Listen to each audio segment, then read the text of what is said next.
Commencing countdown. T minus 10, 9, 8, 7, 6, 5, 4, 3, 2, 1, 0.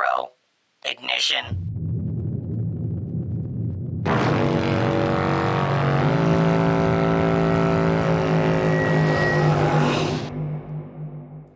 And we're live! Welcome, ladies and gentlemen, back to Saber Dice Oasis. My name is Cody with Taking 20, and I have some beautiful, incredible, wonderful, sexy, amazing, and talented people here with me this evening. We, of course, have Guy Sklanders from How to Be a Great GM. The one and only David Friant from Nerdarchy is here with us. Lauren B, a.k.a. the Jinja Ninjas in the house. Michael Hunt is playing Domino tonight from Unmade Gaming.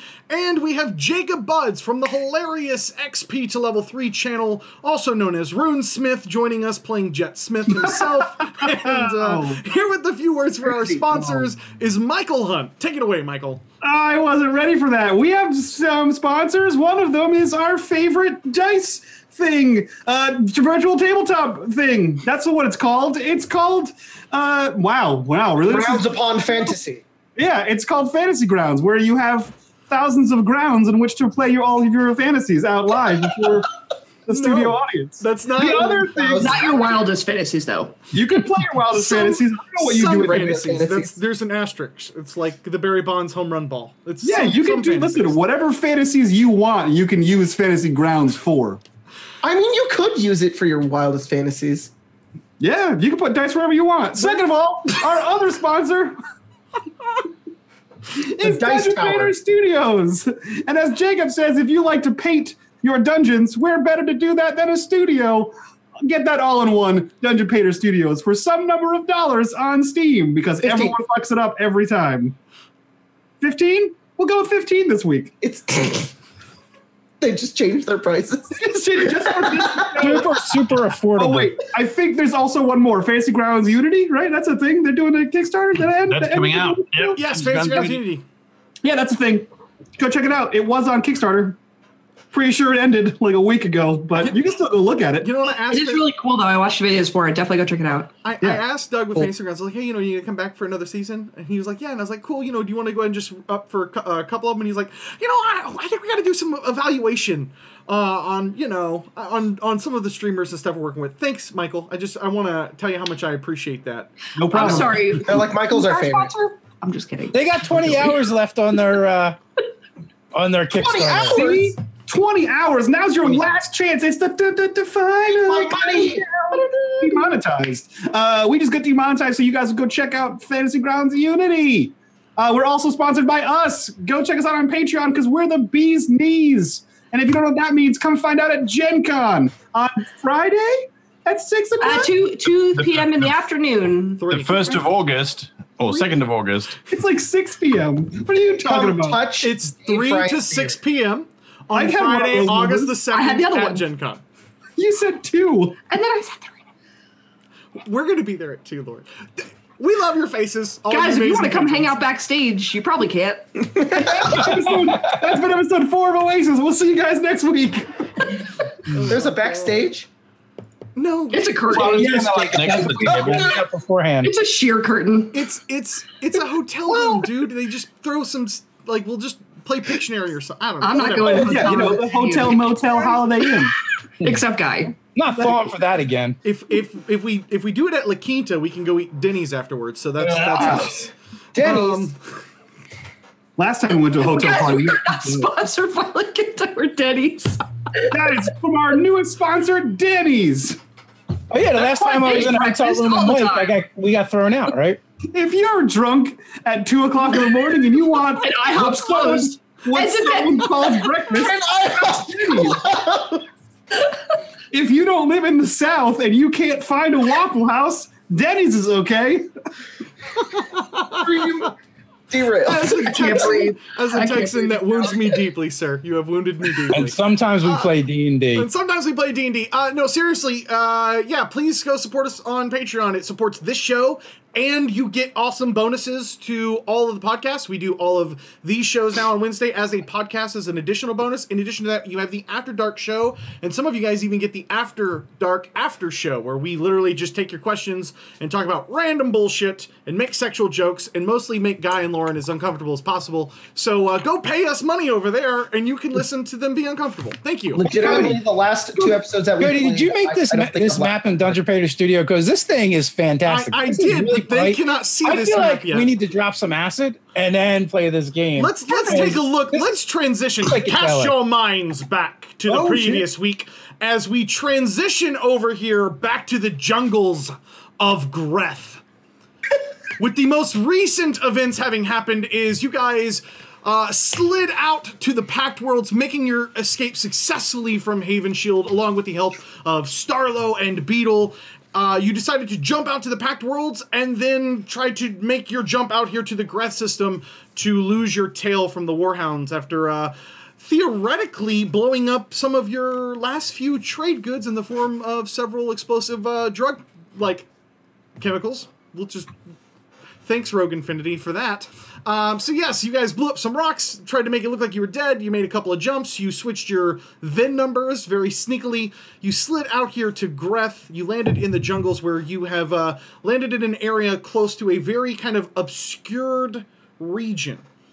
Now, normally this wouldn't be anything. This would be a blip on the map in the entire galaxy. There's nothing special about this place. This is just a big, large jungle-like area that just so happens to have an area that's very difficult for your scanners to work with. However, this is the exact coordinates that were given to Beetle by Lacia, and that is what has led the Rogue Infinity's crew out here to the jungles of Greth.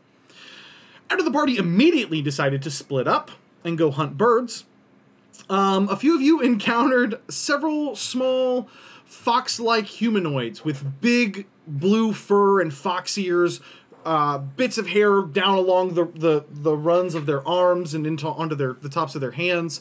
And Luna had a very pleasant experience while she was trying to help them retrieve a pheasant. That is when we had some enormous roars come out of the jungle, and all of the 30 to 40 of these little tribe-like people scattered and immediately ran. Asander, being the athlete that he is, decided that the best course of action was not to climb the tree, or to continue trying to climb the tree after he was unable to do so initially, but was to play dead. Might have worked, but immediately upon having this huge creature burst through and snarl, give out that loud, large yell, Asander screamed into action with Luna rushing back to the party as quickly as possible, and that is where we will pick up. So, as the 5 of you can see, we have a few of you on the map here. We're going to go ahead and roll initiative, because that's a fun thing to do. Roll all initiatives as you see a huge winged lizard-like creature. It has wings, guys. That means it can fly. With enormous black spikes coming out of its head and very distinctly the feel of static bristling all of the trees around it. And as it opens its maw to give out another one of those that echoes into your bones that you can feel, just one of those earth-shattering roars. You can see bits of electricity sparkling around it. You know, That's going I'm to bring us thinking to the top of the round, and the first to act is Snicked. Now, Snicked, I do want to ask, are you in fact in a tree at the moment trying to hide? Yes, I am in a tree, and I'm going to redouble my efforts to hide, I think. What tree? It's fuck Asander, right? What tree would you like to be in? You can see that there's kind of these tree stumps on the map with bits of shadow over them. So you can go ahead and just move yourself and snick to whatever tree. All right, I'm going to put myself in one of these pretty ones here. Okay, you've got yourself hidden away in a tree, and we're gonna kind of move you a little bit closer to the center. What would you like to do, sir? You are not on the grid. You will be executed. Very true story. So this thing looks hungry? Yes, it does. It looks incredibly hungry.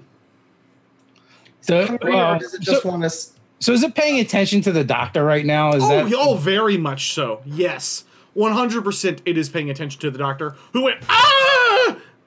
In a reaction to this, bursting through the woods looking for food. that I think is a legitimate reaction. You know what? It's going to eat the doctor. Me and Scrap Heap are just going to let loose and fire. That's what we're going to do. Okay, so you're an unseen attacker. You're going to get +4 to your attack roll. Ooh, pluses. I can put that right in here. Are you making a KAC or an EAC attack? Let's see. Is this monster on the map here? He sure is. It's that big one. Wait a minute. The thing is enormous. Yes. It's not even. It wasn't even. I had to scroll down a little bit. You know what? Never mind. I don't want to see it anymore. I shoot it. Oh wait, I can see it on the map. I don't want to shoot it. I don't want to shoot it anymore. It has So- an EAC. Are you making an EAC or KAC attack, sir? Well, if I drop my die right on it, you Fantasy Grounds will tell me, right? That's right. It sure will, sir. So I'm not even going to think about that. Yeah, that's gonna hit. Nice. That is a 23. And what weapon are you using? That is my Tri-Laser Tactical, which I usually keep it hidden because I believe like special people use these, and I'm probably not supposed to have it. So he's going to take 3 and burn, baby, burn. All right. And then Scrap Heap is also going to use one of his gun arms with his semi-auto pistol. And Fire off. Light him up as Domino, well. you're on deck, so be thinking about what you want to do, amigo. So can he can do the full attack thing, right? I don't think Yes. I can. I'm Yes. using him. If your weapon can be full attack, you could have done that. Yes, it'd have been a I don't know. -4. I don't think I could have because I'm commanding Scrap Heap. So that'll be a -4. So that is +8. But yep, it's already calculated it perfectly. Yep, first one hits. Okay, and it did it okay. First one. Sure did, man. Throw some damage, Okay. amigo. And second one. All right, so now we're going to do the damage thing. He actually hits a bit harder than I do. He sure does. Yeah. Well, he's the muscle of me. So I gave him the good weapons. Yeah, take that, you sucker. We're gonna get the better on this one for sure. As you've scrambled up the tree waiting for this thing to come out, it kind of bursts through, and it is literally kind of got these huge wings that stand over the tops of several of these tree branches, and immediately you just whip out your weapon, and just you guys can see firing off with these loud kind of bursts throughout the jungle, echoing throughout the trees. That's going to bring us down to Domino, as you can hear this thing kind of roaring in pain from these gunshots. Domino, who does not wear leg holsters because he doesn't usually carry guns, and because robots don't wear holsters, pulls the 2 plasma pistols off of his hips because they are magnetized there, and he goes, sir, you're going to need these. And I throw both of his pistols to Jet, who I had previously taken his weapons from, and in doing so, I cast Supercharge Weapon on one of them. Should you hit with that weapon, you deal an extra 4d6 damage. Oh, shit. That's great. Thank you. That's it for me, and I continue to pretend like I'm hiding. Okay. Sure. You continue to hide. Now, are you actually physically in a tree, or are you just in some of the bushes? Yeah, so if I recall, the way it worked last week was that Asander was on the ground, also not hiding, and there was a tree that went this way, and I was just standing behind the tree. Okay, so Also not hiding. I'm gonna slide you back over here behind this tree. Sure. I'm Okay. also quite certain I was also behind a tree. I seem think to so. be middle of everything. I slapped you guys on the map because I didn't remember exactly where you guys said you were. So. I'm also currently dying unconscious and prone. What?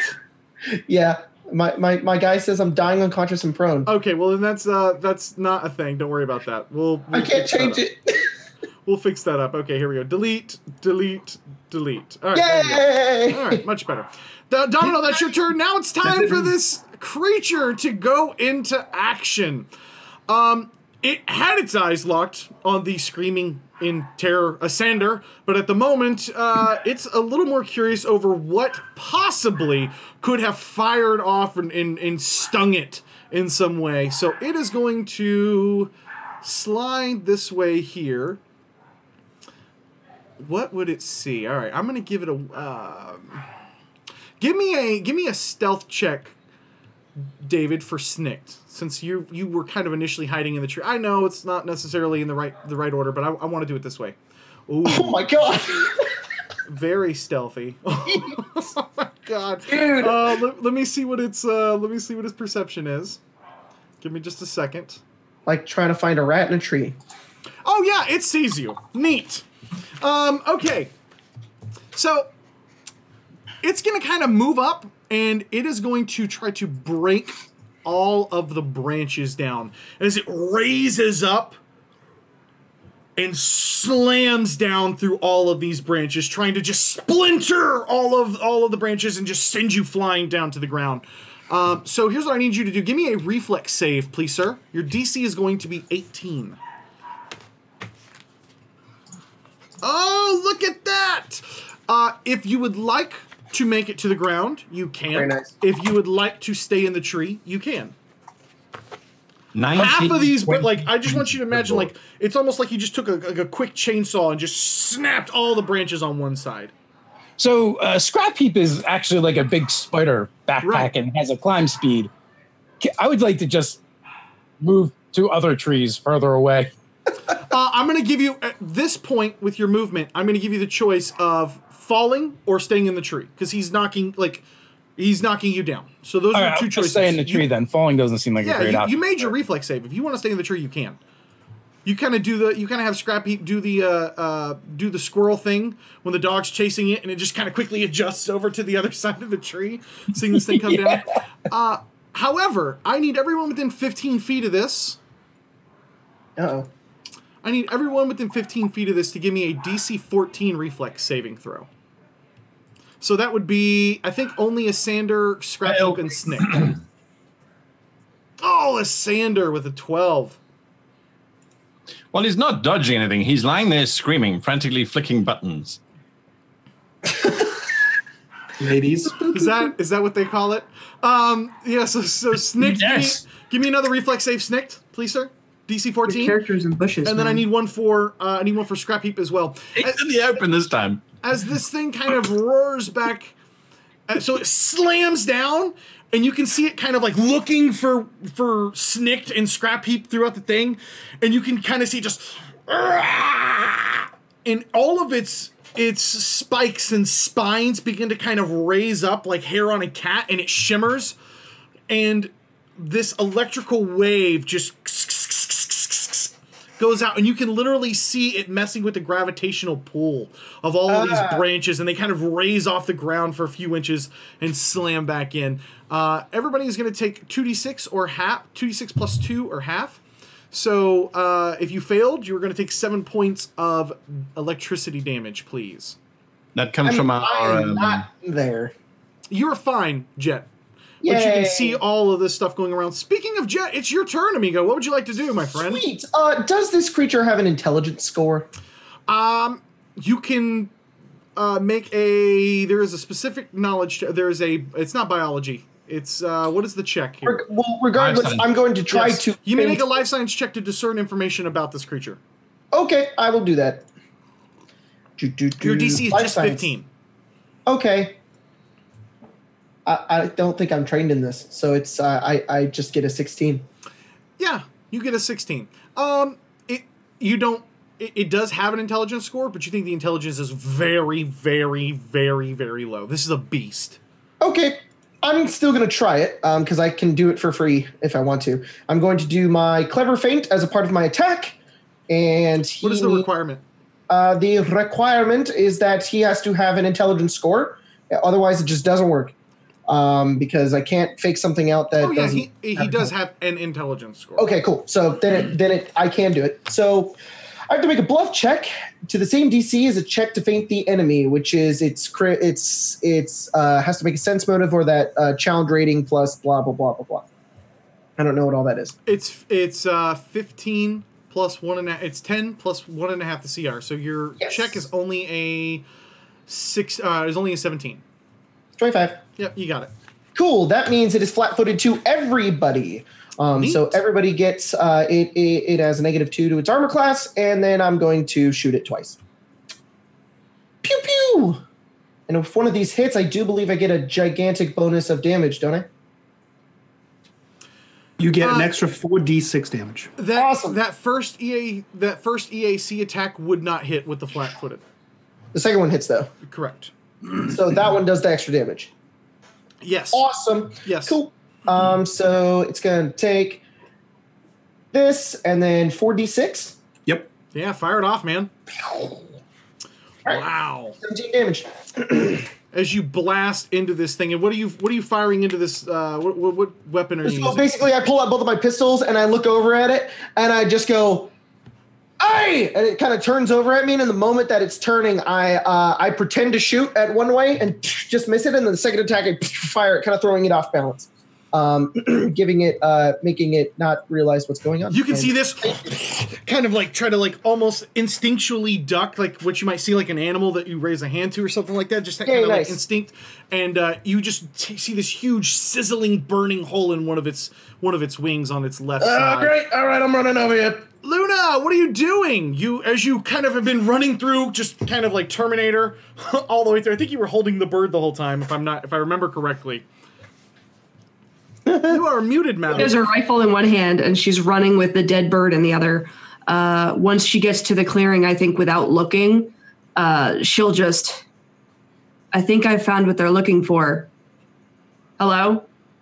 And she just kind of looks around, and then as soon as she like breaks the clearing, she just sees that thing, and she throws it as hard as she can at it. You throw the dead bird at the big T-Rex looking thing? Mm-hmm. Okay. Yes, you throw the bird at it. You will see how it reacts here in a moment. It's not its turn. You throw the bird at it. Are you trying to land it like right in the head, at its feet? What? Like in the clearing to get away from the friends. So like maybe like where the purple, I can't mark it. Right here. She's gonna throw it right there. I got you. Move your trigger back. She's just kind of right here. All right. So you've thrown the dead pheasant over there. Yep. And then she's gonna hide. Sweet. All right. Ascender. It's still looking at me, right? It looked like it was looking for Snikt, and after you saw the couple of fires off and Jet doing his thing over from the side, you look over just a few feet from you. You don't see Luna because she's already hidden, but you can see there's just this dead bird with its neck snapped that has been thrown just kind of in rolls a few feet away from you. It's a very fat bird. Okay, Isander is absolutely panicking. He does not fight gigantic creatures. The arena proved that. He is going to do the Jurassic Park run of shame, run across this open clearing and try and hide in these bushes over here. Okay, that'll be all of your turn because it's a move to stand up in Starfinder. So I'm going to let you hide for free. Yay! Because I'm going to let you hide for free because I think that makes sense. I get what you're trying to do. Yeah, well, like I said, it's actually -4 because I'm not trained in it, so it's 10. Okay. Scrap Heap is not not as effective as that I don't lawyer. know why that's doing damage. Don't do damage to Scrap Heap. He's got a condition of bleeding. So let's unbleed Scrap Heap for a moment and fix that. He's oiling everywhere. Yeah, he's still oiling. That brings us back to the top of the round with Snikt, who is still clung to this tree. All of the branches on one side of this tree that you're hiding on have just been ripped and torn out and are like littering the floor underneath of this massive creature. So, I mean, there's a canopy, right? Like, there's a lot of trees and stuff. There is quite a few trees. You can see that you are actually kind of next to another tree here. Okay, so we want to move 15 feet away. I think your thing has a climb speed, doesn't it? Yes, yes, it So does. If you want to move further, you probably could. No, that's what its climb speed is. 15. Okay. Half of its ground base. And from there, I am going to light this guy up, and he needs to die. Oh, look at that! Yeah. That is Nice. your third 20. It's the Taking all of them. Fourth 20. Sorry, my apologies. woohoo. Yeah, well, it's making up for all those shitty rolls that it's given me in the past. It almost killed a lot of his characters, I'm just going to say. It has killed some characters. Yeah, take that. Their bag. Okay. And then also Scrap Heap will unload. He can't fire twice if he moved. Oh, that's right. Yeah, full he can fire regular though. Yes, he will just fire regular then. Okay. Damn it, dude. I don't even care. I like it. No, that's fine. Just so Attack for the both of us. yeah. I don't know what's going on. So you guys both just crit as he moved over into this other tree. I want you to describe what happens as you look down and this thing is like digging its nose through all of the branches and it's fired and looked back over at Jet. You've moved to another tree and you can see its head perfectly lined up. Its head and a lot of this neck of its upper torso perfectly lined up. What does this shot look like as you guys move over and fire? Aim for the eyes. We gotta shoot him in the eyes. Look at all those scales. We'll never get through. And we shoot for the eyes. You know what? Let's do a little odds and evens here. You have blinded this particular creature, and you can see it kind of like just immediately as you guys kind of move over and you can hear that from the tactical gun from Scrap Heap. And you can hear this thing just kind of immediately wrenching back, letting out this blood-curdling scream in fury, and it begins to kind of flap its wing like, danger, danger, I'm in over my head, like I'm about to die, kind of like scared almost, like it's trying to back up, almost like an animal that's been trapped. That's right, frack you, buddy. We're gonna make steaks. Domino, it is your turn, amigo. How far away is Snicked in the tree? Like, how far up are you? I'm going to say that he's probably 20 feet high. Oh, fuck. These are big, tall trees. Okay. Oh, boy. Okay. Well, that's not gonna do anything for me. I do an Asander and do nothing. It's a giant Tyrannid Dragon Rex. I'm not fucking with that. Dragon Rex, I like it. Yeah, I unfortunately can't reach up that high to supercharge your weapons, and I can't climb. So I cower in fear about this thing because I have the same weapon as Sander has. Sounds about right. I said make level 7 characters. Nobody can attack. That's fine. All right. That brings us down. Yeah, I'm gonna roll you a stealth. 9. You feel very hidden. I am still hidden. standing up straight in the sideways leaning tree, and I am like a leaf on the wind. You feel very covered at the moment. He just covers his eyes. This He thing just is going shuts to his take face more off. damage, and you can see hints of this kind of singe and smoke coming off of its face as it's trying to kind of like, and you can see it kind of like batting at its face. The craziest thing, Jet, is you have a perfect view as it kind of turns and it's trying to bat backwards. Its eyes are on fire. Uh-oh. From the weapon that Snick fired to it. It is going to... You know what? Honest to God, I think I know what it's going to do. It's going to flee. This Kill thing it. begins to kind of like, you can hear it kind of... as the wind and the trees and the bushes and the flowers and the jungle around you begins to kind of shake with this tremendous force of this creature trying to gain flight. It moves about to the top of the trees, and that is going to bring us over to Jet. Uh-oh. Okay. I want it to die. So, and it's just going straight up into the air? Yes, right now it has only made it about 15 feet in the air as it's trying to pick its gargantuan-sized body up. All right. I'm gonna Next round, though, next round it's probably going to have enough momentum to escape. Okay. I'm going to do what I always do, and I'm going to just run forward, and I'm going to get up right next to it so I can have a good kind of shot on it. I'm not on the grid. And I'm going to fire up at it. I'm going to do my clever feint with a part of my attack stuff. You don't need to roll. It doesn't care. I do have to roll. I do have to roll the bluff still. I'm going to give it to you is the point. Oh, you're just going to give it to me? Yes. Okay, so just to let you know, even if I fail, I still get the bonus. But if I succeed, then everybody gets the bonus. I'm going to give it to everybody. Sweet. He's flat-footed. I'm gonna give it to you is the point. This thing, it's confused. Its eyes are burning, and you've got it. Damn it! Wow. Pew pew.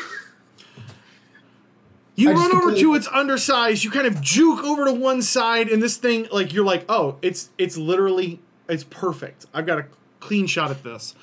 As you go to do it, the wind kind of knocks a bit of like debris and chips of the wood from that tree that it knocked over, and it kind of catches you almost in the eye, and you instinctively blink as you fire off into the sky. That brings us over to Luna.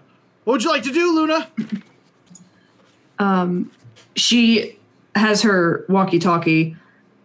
I think we should leave. So you hear in all the trees of where these people are hiding that we should leave. And then she's going to take a shot at this thing. Probably.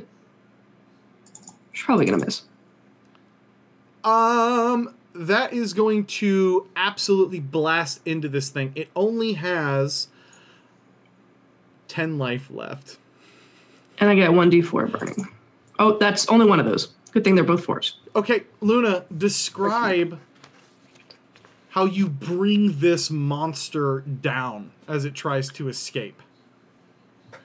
I feel like she just lines up a shot, and she's waiting for an answer, and no one answers. She's like, oh, well, and just takes a shot, and it goes through whatever the other eye was that didn't get hit, and it just goes through, all the way through. It just bursts out the other side. Here's what I want. I only want Jet Smith to please give me a reflex saving throw. As you kind of fire off and you kind of see the wood chip, but you hear another blast from Luna behind you, and you can see this thing very quickly beginning to descend on you. Can you get out of the way in time? Give me a reflex save. DC is going to be 14 to not have it just smash into you. He took all the 20s! Damn it, Dave! Gonna die to the monster falling on me. Okay. That's unfortunate. Here's the deal. You get smashed. Oh, no. I want you to take this in damage, please, sir. That's just my stamina. It crunches into your legs. Your torso barely makes it out of the side because it kind of lands, and its big, long neck, as it kind of slams down into the ground, its big, long neck does one of those things where it kind of has that whiplash effect. Yep, and it kind of slams down over to the side, and you can just see Jet being knocked back and into a tree as this jaw is literally resting on you. You hear through the radio. Ow. I think we might need a new captain. I'm fine. Jet, Captain, no, you're right. I'll volunteer. I'm okay. It's just He's not dead. You're going to call out commands concisely. Good job, team. Ouch. Took down the giant flying red dragon thing. Jet, What is every his hair name? on your head is standing up. Every hair on your arms is standing up, and you could feel this amazing amount of static and electricity still kind of. I go over to coming off grab the one of my step guns, and it shocks me. Hey, Doctor, what is this thing? Do I know what this creature is? I have pretty good life sciences. You GM? give me a life science check. Now I'm going to roll a 1. Oh.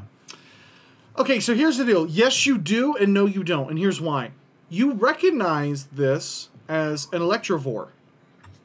But electrovores, in every place that you've ever studied, don't get to a gargantuan size. Something has mutated this, or maybe it's just part of the DNA out here that is, bred and bred and bred and bred bigger and bigger and bigger, and that's the way that it's naturally evolved. You've seen electrovores before. They are not anywhere close to being this big. Captain, these are usually used in organic engineering as power cells, given their static discharge. you shouldn't have any side effects too long, but they also shouldn't get to this size. Wait, I suspect there might... Size. I beg your pardon? What do you mean they shouldn't get to this size? 2 foot in length, maybe, for an exceptionally large specimen in the laboratories. Nothing bigger than that. I'm going to try to push this thing off of me and stand up if I can. Yeah, you can. There's no challenge. Well, then something fucky's going on around here, and we need to find out what it is. This is bigger than it should be. That's not interesting to any... Hey, Luna, you're back. How's it going? She picks up the bird. I found supper. That's gross. I think we have a lot of supper here. That's also really gross. But you can eat it if you want to. We should probably go find those things. Look, what if this place is like created or engineered or something? Maybe the creatures here aren't really like real. They're created. I don't know, but something weird's going on here, and we need to get to the bottom of it. Genetic manipulation is possible. It is unlikely that the entire planet is biologically... Well, maybe just the forest part. Maybe it's like an experiment. Domino, did you manage to get an atmospheric scan of the planet before we landed? An exceptionally high count of oxygen would account for the tremendous size of this creature. I did. Cody, what did it say? If you'll remember, a lot of the information was that it did detect some intelligent forms on the planet. I do recall that, and there was a village. In addition to that, there were several of them. You kind of scanned very specifically in this area because it's a huge fucking planet. You're about to land. I mean, it's a massive planet. You scanned DFW-sized area of the area that you'd be in. Also, this area on the planet had quite a bit of vegetation that was known to that was used in hallucinogenics. They carry a lot of traits that are used for like opiates and hallucinogenics. If I recall correctly, this place is full of plants that make drugs. That's right. Nothing about extreme oxygen. What if that's as long as we don't come across any mammals that are of diminutive size, we should be absolutely fine then, Captain. Oh, I forgot about those. All right, what are we do? I saw them. They're not mean. They're not mean? They got really sharp teeth, and they look... Can you talk to them? Domino tried to talk to them, and they didn't seem to care. Yes, Cody, I know you just spoke nonsense, but what did they say? They said the Starborn have killed the demon. Oh. They're talking about us. We did a great job. You begin to see those 30 to 40 little blue fox people. And I say little, like... They are little compared to you guys, but they're not, like, tiny. They're not dwarf size. They're probably, like, they're 5'1". They're probably, like, 5'1" at the biggest. They're taller than you, Lauren. Like, they just look like very short humans. Like, very short humans, but they're not, like, a distinctive different things. Stop short it! And stumpy and, like... The best part is, I don't think the shortest human you could ever see, probably at 5'1". Lauren, how tall are you again? Wait, did you hear her say that?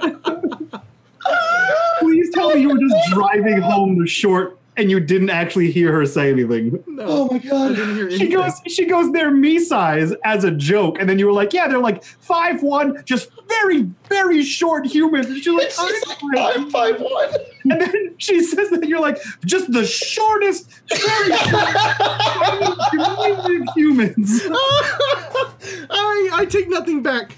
Hey guys, I quit. So basically, they look like a bunch of little David Friants and Lauren Bees out there in the woods with fox ears. Ew. But they're also much. That's like the tallest that they are. So they even go shorter, like Michael Hunt sized as well. And so, yeah, you can see them beginning to. Everybody here is short except for me and Guy. I think that's the thing. You can meet us at Gen Con if you want to see just how short David is. It was shocking. Love you, David. You can see all of these creatures.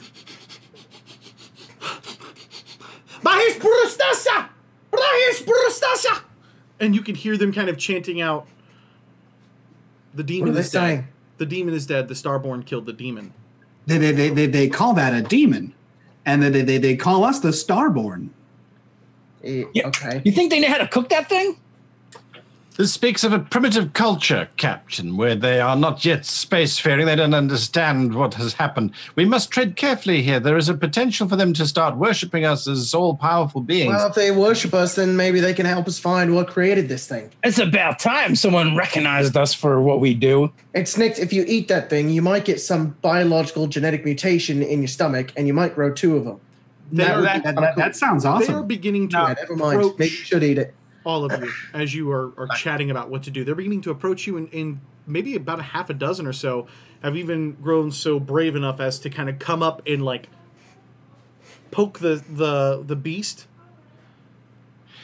Some of them are kind of slapping it and like moving back. And they kind of move back, like waiting for it to wake up and run. Cody, I go over and I kick it as hard as I can and be like, it's dead. And Captain, don't impose our cultures upon these little diminutives. They've clearly been left alone for a long time. It's Dominic, not how... how do you say, I am your god now? Oh, my goodness, Captain. Berosungalin. Oh, I know. Domino. No, Sungalin. Not you. I'm supposed to say it. Berosungalin? Berosungalin? Bahish Brustashanandal. And they begin to kind of like come up, and a few of them take their spears and they put it down at your feet, and they're kind of like, and they're touching all over Domino. Sander, several of them have come up and they're like pulling at your cloaks and looking in your pockets and checking your boots. And I am gonna connect with one of them. I have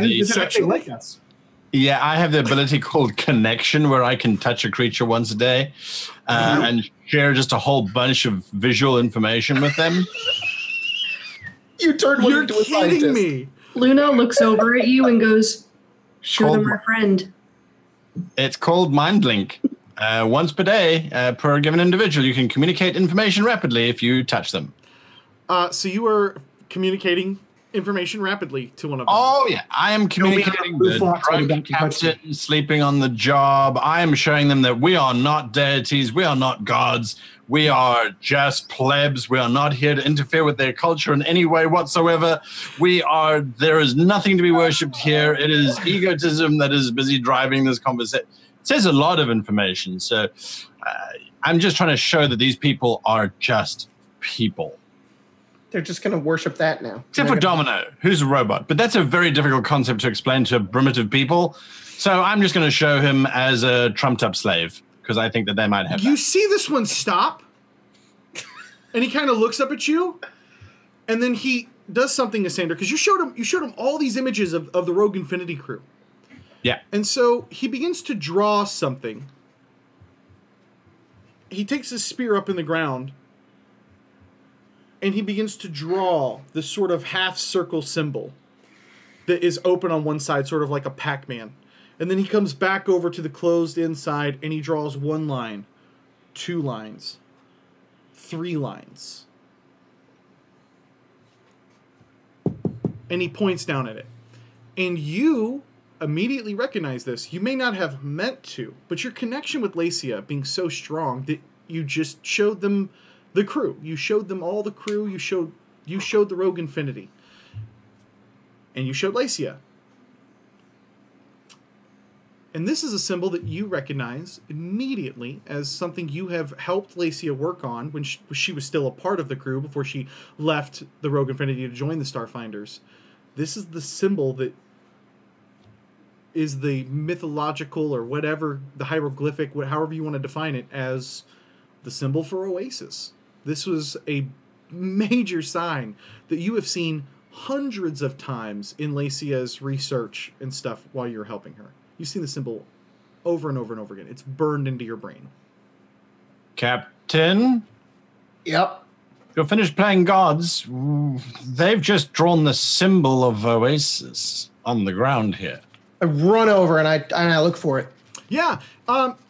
You've seen the symbol too. I mean, this is not unfamiliar to any of the crew. It might be more recognizable to Sander than a lot of you, but all of you have seen the symbol. You've seen Lacia working to uncover the secret of Oasis when she was still part of the crew. So you've seen this. So I tell you, we're kind of, I imagine us all like standing around this little fox guy as he I draws. look up at Asana, I'm like, what did you tell him? I was being honest with these little creatures, preventing cultural contamination. They know where Oasis is. They prompted this drawing. That means they must have seen it before. They are unlikely to have developed a written language of their own in an environment such as this. Domino, I'm you on can Domino's shoulder. I'm like, ask them if they know where it is. Yes, exactly. Yes. Nana Sudgali. No. Oh, Few of them are like, I'm sorry. And he points to the symbol, and in blue furry language, he says, "Where is this?" You hear back, Brashul, the haunted. Also, Starborn. But where is that? We'll show you. And then you can hear them all chanting out to one another, take him to Brashul, take him to Brashul, take him to Brashul, like in their little furry language that none of you guys can recognize at the moment except for Domino. And so, much like that one scene from that movie we won't talk about with other furries, he gets led away, and as he's being like pushed and corralled, he looks back, "Sir, we're going." I follow him, and I go after Domino. Can you ask them if that's dangerous, or if there's another one of these demons around? Of course it's going to be dangerous. What do you think? And I continue. There's more people from the stars. You can hear them. What's really interesting about these fox people is they proceed to parade you through the jungles here. They all seem to they're just so familiar with the area. The way that they jump over roots and vines and little logs and the way that they mark. Several of them are kind of like kind of giving out these little whistles and tapping, and every 6 or 7 trees they kind of tap, and you can hear it's like a way of them almost giving like a work song to kind of just naturally pass the time in that familiar area. I believe they work in groups of 7. Luna, you might be in trouble if you ever fall asleep after eating an apple. But you shouldn't have that risk here. Nonetheless, Snaked, where are you? I'm right here. I'm just looking to make sure there's no more of those demon things around. Well, between you and Luna, the two of you are I look away from the captain and just sort of switch over to private channels between Snicked and Luna. You two are you're the only ones who actually know how to have any kind of combat whatsoever. If you need any medical assistance during combat, you merely need to call and I'll be there to make sure that you're okay. Well, thanks, Doc. Scrap Heap does all the heavy lifting, though. Yes. I think we should also try and avoid another incident like we had in Haven, as a matter of fact. You know, with the captain going all shooty before thinky. Well, it's kind of his MO. Yes, but if you were to shooty him firsty, then he wouldn't be able to shooty at the bad guys, yes? That is a very good idea. Scrap Heap. Next time the captain goes to shoot him, we're not shooting. Shoot him first. Doctor, couldn't you sedate him? He goes to raise his weapon and takes an extended amount of rest. Well, I certainly can. I do feel that he does have a small part to play in this. After all, he did take out that large demon creature, and it's his impulses more than anything else that he needs to learn how to control. But I shall have a tranquilizer on standby. Yes, it is a good suggestion. Hey, Dr. Hen, leave his small parts out of this. Right. Yes. Sorry, organic joke. You guys break through the trees, and this is a beautiful jungle. This jungle it's untouched, and it's in your explorations. You guys have seen a few untouched places, but most of your business for the Rogue Infinity crew doesn't lend much to sightseeing out in the wilderness. most of your business is in the junky, under cities of massively overpopulated worlds and areas and dealings there. It's kind of nice. And as you break through these trees, you, on your left, kind of come to this huge cliff, and on the left side is this enormous waterfall that, by the looks of it, might be 200 feet tall. I mean, this is just a seriously massive waterfall, and it leads you down to several different sets of little rope bridges. Now, these look sturdy, but they're built in vines. And for the most part, these little creatures look like they might weigh 100 pounds. Do you guys want to just kind of go along with all this, or what? We're like crossing a bridge? Crossing a big-ass bridge over a ravine, sir. Into another section of the jungle. All right. Some of us are heavy. Domino strides onto the bridge. Domino, wait. Okay. It seems to hold you incredibly well, Domino. Even all of your heavy mechanics and machinery. That's because he's a god. Tank palm again. I can't face palm. I don't have a face, but I have a tank. I tank palm. Snicked, why don't you go next? Yeah, Snicked. How about you go? Sure. And me and Scrap People. I'll watch. Scuttle across. They seem to scuttle across fine. And Jet, you're getting kind of pushed on your rump by some of these small creatures. And one of them kind of looks over at you. And Domino's already gone, so you can't really translate for you. And he's like, Berisingaran! And he kind of comes over to the bridge, and he looks back, and he jumps on the bridge as well. And he shakes it a little bit. Berisingo san boringa. I don't like boringas. Sander, you go. He's like backing away from the ledge. Yes, I am. You could let Luna go first. I mean, I just, one at a time. Whatever you want to do. 30 feet away. Perhaps you should go first. Then we've got protection on both sides. Yes. What? Right. And she'll put her rifle away and pull out her knives. And she just kind of scrapes the tops of the ropes. I'm sure there's like handles, right? Like ropes. Don't do that. Just like you like gently graze it and takes off that fine little bit of the top of the rope. She's just doing that as she walks. They don't seem to mind or care. But Luna, you do see, you're kind of the first one to because you kind of look back to see, oh, hey, how are they enjoying this or not? And over the top of this waterfall, you can see the peak of some sort of green pyramid-like structure shrouded in this mist. And it just looks like the mist kind of like breaks for a moment. You guys have all seen this mist when you climbed up into the trees. I think, Luna, you're the one that climbed into the trees. Is that correct? Yeah. No. Somebody had climbed into the trees. Domino. Crazy. Domino, you had climbed into the trees. You see that mist, that as you guys landed, you kind of saw it from the top down. Luna, you can see that break for just a moment, and you can see an enormous green pyramid that kind of gives a glint and a shine reflecting in the nearby sun. And then the mist begins to kind of wade over the top of it. And again, it's just waterfall, trees, and then far off in the back, still that section of mist. She's going to wait at the other end of the bridge for Domino. Does everybody finish crossing the bridge? Yep. Yeah, I think Domino is on the other side, right? Okay. Does the Sander go? Yeah, once Luna's gone across, then the Sander's fine. Okay, so everybody made it across the bridge. Who are you yelling at? We're all on this side of the bridge. I'm on the other side. Oh. Okay. That's great. The yelling. Okay. All right. Okay, I'm gonna go now. I walk across it incredibly slowly, watching every single one of my steps. I get about 10 feet, and I'm going, then he continues going.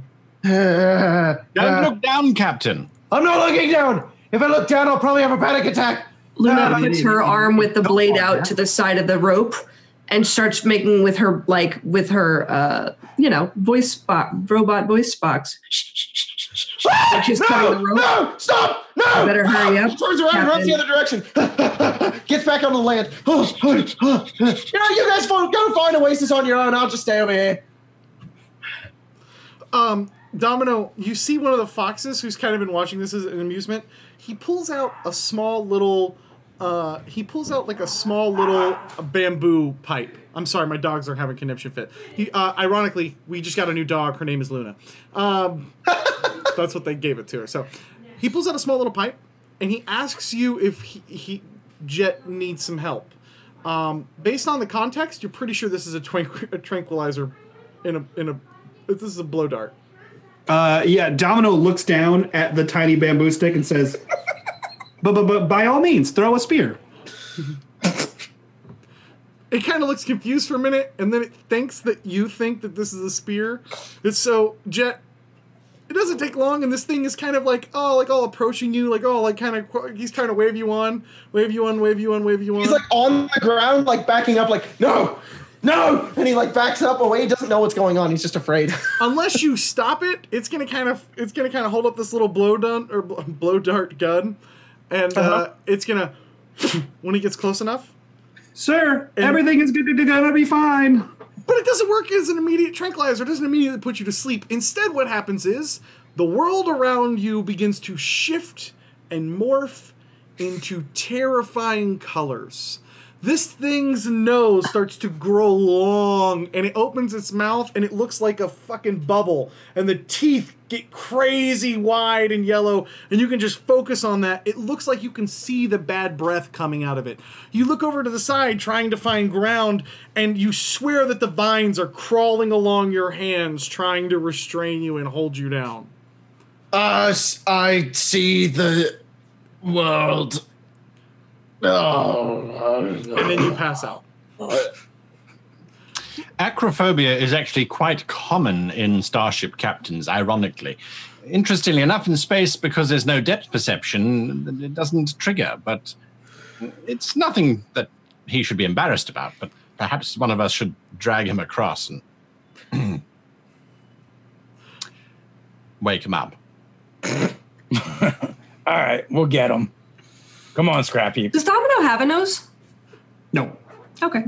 It's just like a flat. It's a flat nothing. Luna touches her nose. She knows this human game. Yeah. Moments later, Scrap Heap has recovered, and you guys are back on your way with Scrap Heap actually carrying Jet's passed out body. Luna looks over to Domino. I did see a giant green structure when the clouds passed. It looks like that's where we're going to be headed, and she points to where the waterfalls, where it was. Oh, good. Green's my favorite color. You are continuing to kind of move in the same direction, so you feel like, Luna, you might even be passing it a bit, but you don't feel terribly far off from it. Maybe still a couple of miles. I think when the ship landed, you guys were only, 3 or 4 miles away from it in the first place. So it's still relatively in the vicinity. And this journey continues on until these fox-like people who have given you the name of Ingrith, Domino, is what they call themselves. They call themselves Ingrith. And they take you to what could only be their village. Would they trade some darts that they have with me? Potentially. Yeah, if you want to stop and try to get Domino to help you bargain, or if you want to try to hand sign out stuff or mind link somebody to trade you could probably do that. Anti-jet darts. What are you going to offer them? How about that? I am going to offer them... Well, offering them narcotics seems wrong. Does it, though? Reintroduce new drugs. Yeah, it does. It does. I mean, Jet just being there is probably going to end up with this tribe dead. I'm just going to throw that out there. Oh, sure. But, sure, give them drugs too. Yeah, why not? Luna hands you the dead bird to trade with. Oh, that's very kind of you. They will accept that. They give you a blowgun and 7 of these darts. She gives it over to you. Now you can fight. Fight. And she tries to do a creepy wink thing and looks over at the captain because of the conversation we had. Super unconscious. The brain winks back at you. Excuse me, Doc. like a flap. Yes, Domino. Yeah, a little tendril kind of wave. How is Cassandra going to use this? I don't want to be rude, but you don't have a mouth. I know, it's great. Domino doesn't have any ports either. It I is know the what that's like. constant I can bend over and shoot it out of his. It is a constant reminder that I'm no longer in my body. That is so depressing, Domino. You have no idea. As a true construct, you are privileged to have never felt the sensations of owning a real body. When I get my body back, I will then have a mouth with which to blow this pipe or anything for that matter. I will blow everything because I will the drive to get the body back, you have no idea. I actually just wanted the darts for the poison that they contain. Usually these cultures have developed rather unique medicinal applications of local plants, and the pipe really doesn't interest me that much. If you would like it, you can try and vent. No. I don't want to blow anything. I don't have any e-ports. Again, something that you have missed not being human. Can't you just load the dart into a gun and shoot it? I could, but I think the value is far more in terms of being able to study it and work out what exactly they did to the captain. I mean, he does seem to be rather out. What is it like, Isander? What To is what blow like? things? Well, it's like any human function or body function, I suppose. Makes you feel rather good, actually. You see her like look into the distance for a moment. I don't understand. And she just continues walking. Snicked, tell them how joyous it is to be able to blow and suck things. Respiration is my people are more lickers than blowers or suckers because, well, we got a freaking snout. Yes, I suppose not having lips would be quite tricky. Well, I suppose, you do have a sort of a lip-like system, but... What are you talking about, pal? We got lips. See this? And I start like curling up the lip on the side and showing my pointy teeth. Yes. But We don't have like a human mouth where you can shape it and form it around stuff, but we're great lickers. I gotta talk about like goes all over the place. I never anticipated that. Can you Soki blow? Or at least can you whistle? That's kind of a sore spot amongst my people. We don't whistle. Say, we can blow. Luna plays a recording of whistling. That's all that Luna's ever heard. And you guys look around and you can see that this is a sort of clearing. I'm sorry, I've literally was laughing so hard I cried, and then I wiped my contact, and now I have one contact. I have to take this contact out. Jesus Christ. All right. Do you need a moment? No, I'm okay now. I just can't see. That's fine. You guys can look over and you can see this tribe has set up in this clearing. They have been very cunning with how they've kind of set their tents up, and a lot of them in this particular rocky area has been built and laid over with layers and layers of vines with mud laid in between to dry out and then laid back over again. So they actually seem very insulated, but they're still huts and, not much more than really tents. You could probably construct one of these little things in a day. And there are maybe 150 of them here, in addition to the 30 or 40 that brought you guys over. At the back, you see 3 tents set up that are big, grand tents that looks like they could hold more than just like an individual's dwelling. Under the one in the middle is kind of this big pitched roof looking thing to the tent. It's more of a hut because it does have some structure on the side, even though it's underneath of the initial kind of tent-like structure. You can see a big chair made of bones. The bones are not large humanoid bones. The bones are not of a big dinosaur creature. This appears to be made of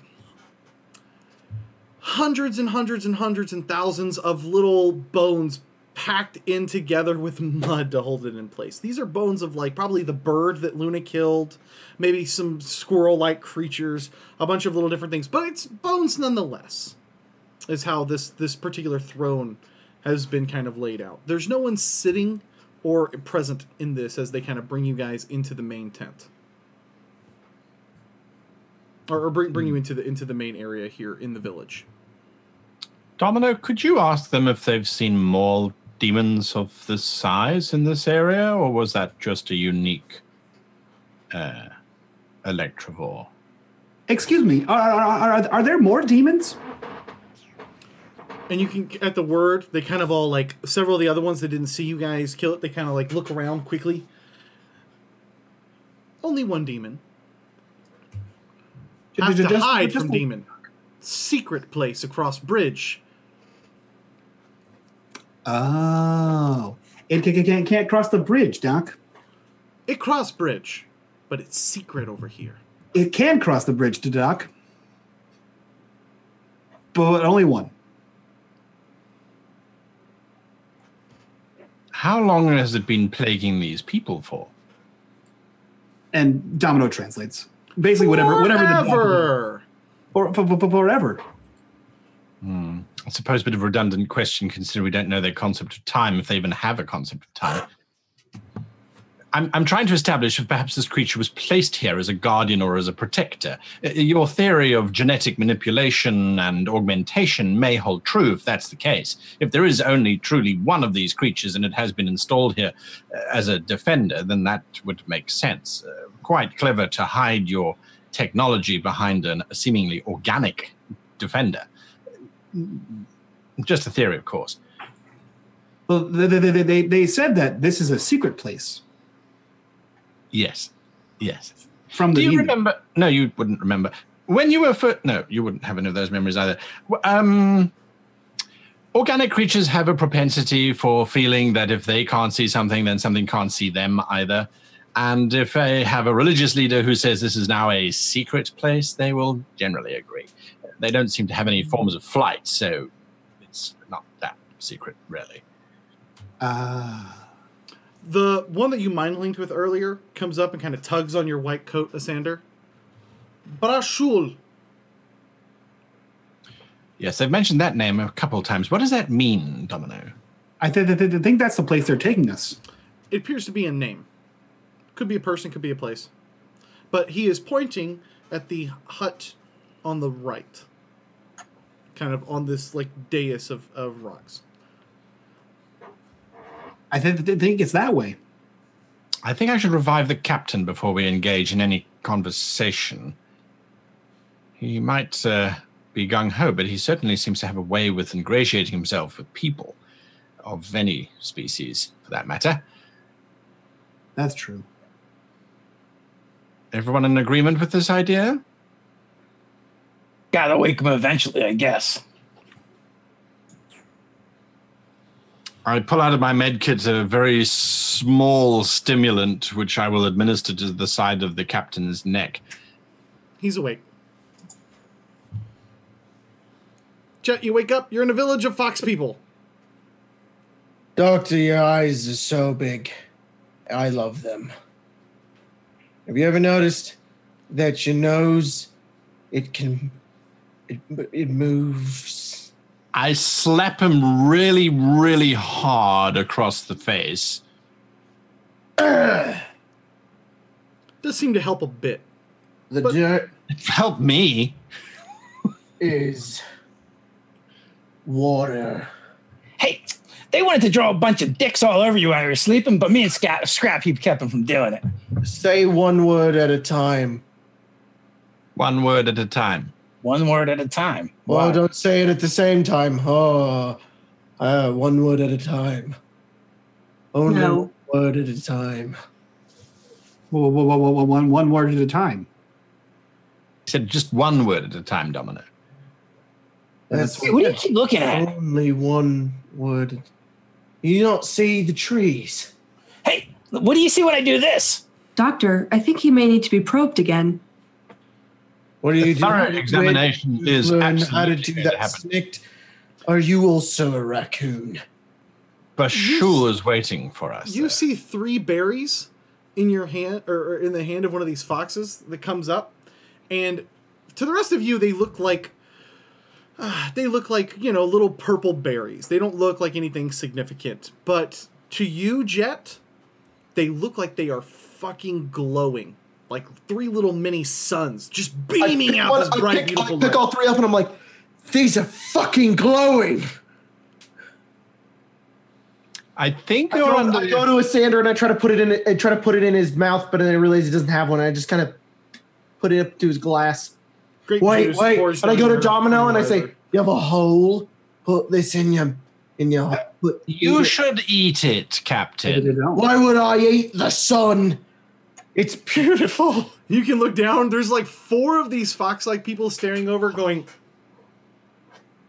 just up at you, trying to get you You to. did say that you I were don't their want it. I god. don't want to put it in my mouth. I want to look at it. Do you want to be their god or not? I want to be whoever Oh. I'm supposed to be. Luna forces it in his mouth and then makes him chew. You immediately feel sober, Ah, but you also feel like tingly high. Like you just feel good. Like after a good workout and then a shower. Like you just feel good, but you don't feel, you don't feel like high, if that makes sense. What kind of thank workouts you. you doing? I put my hand on best Luna's kind. shoulder and I say, Thank you, Luna. "Nope." Oh, what are we doing? We're about to meet Bashul. Gashul? Bashul, I think. Brashul! What? Yeah, what that let's guy said. go. Where did we cross the bridge? We did, and I will have a therapy prepared for you, Captain, when we get aboard the ship to deal with Need your... therapy. I'm fine. We're just a bridge. We're good. Did they get me? You're afraid of Oh, heights, Captain. Yeah. Memory's a bit fuzzy. What are we doing here? What's going on? We have a thing? A what? Let's go meet their leader. And she's They know the location of Oasis. You know what? I think you, Doctor, and Domino, I think you're much more qualified for this kind of situation. I'll just kind of sit back and not fall off of bridges. Domino, lead the way. You speak the language. Oh, right. Is that how he walks? That's exactly how he walks. Why wouldn't it be? You guys approach, and several of them are kind of going up, and Domino, one of them looks over at you and tells you, Brashul is wise. He has lived forever. Not like most Ingriths. And they How take long did Ingrid live? 70 sons. Always 70 sons.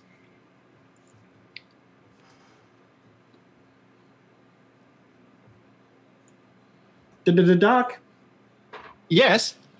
I think they only live for like 2.5 months. 2.5 months. That seems like a very short cycle for culture to develop in. They said they live for 70 sons. I didn't scan the solar cycles of the system when we arrived. We might be erring to assume 24 hours per day, but 70 suns would indicate that, yes, that's not a long time to exist, regardless of how long the days are here. What if they're talking about rotations around the sun and they live for 70 years? Oh, Could be I unlikely. didn't even know you were coming. Oh, I'm here. I'm Fracking knew fox peoples were like fruit flies. just following. Drosophilus is a remarkable species from a genetic study perspective, I agree. But yes, the analogy unfortunately ends there, Snakes. All right, so they have a shortish lifespan, possibly. Anything else? They said Brashu lives forever.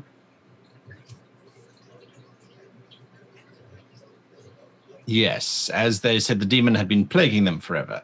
Again, temporal dislocation in a species without any form of actual calendar is not uncommon. Right. Are we going to meet Bashul, Domino? Oh, right. Sorry. They begin pulling aside the vine and grass entranceway.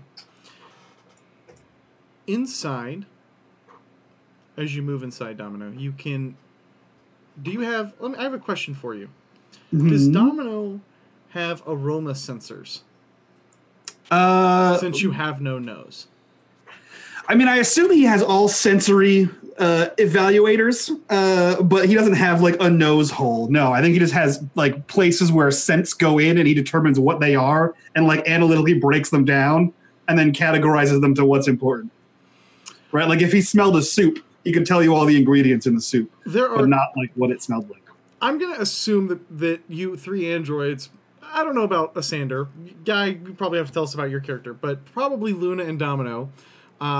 You immediately recognize two scents, a very strong sense of vanilla, and a very, very strong sense of vodka, which doesn't typically have a defining odor other than alcohol. But it's very obvious to you because you're kind of tuned into what that should smell like. Vodka and vanilla. Lots of vanilla and vodka. This smells like vanilla Smirnoffs in here. I don't want to alarm anybody, but it smells like birthday cake shots. Not wrong. Are we all here? If you want to be. Yeah. I can't smell anything. Right, let's line them up then. I agree with Snicked. Inside the tent, it is covered in drawings and symbols. But there are only two. There is the symbol that most of you would recognize as the symbol for Oasis with a significant deviation from the way that Lacia had always drawn it and in her research had seen it, where it has an additional swirling piece in the middle. And then in addition to that, there is what looks like a kind of a totem-like replica, but this is drawn in and etched in different places and drawn on the ground and covered up and painted in red and painted in another whatever blue berry that could be found. And it appears to be some sort of a totem pole, but like a squid-like creature with several long legs protruding down that have been drawn out.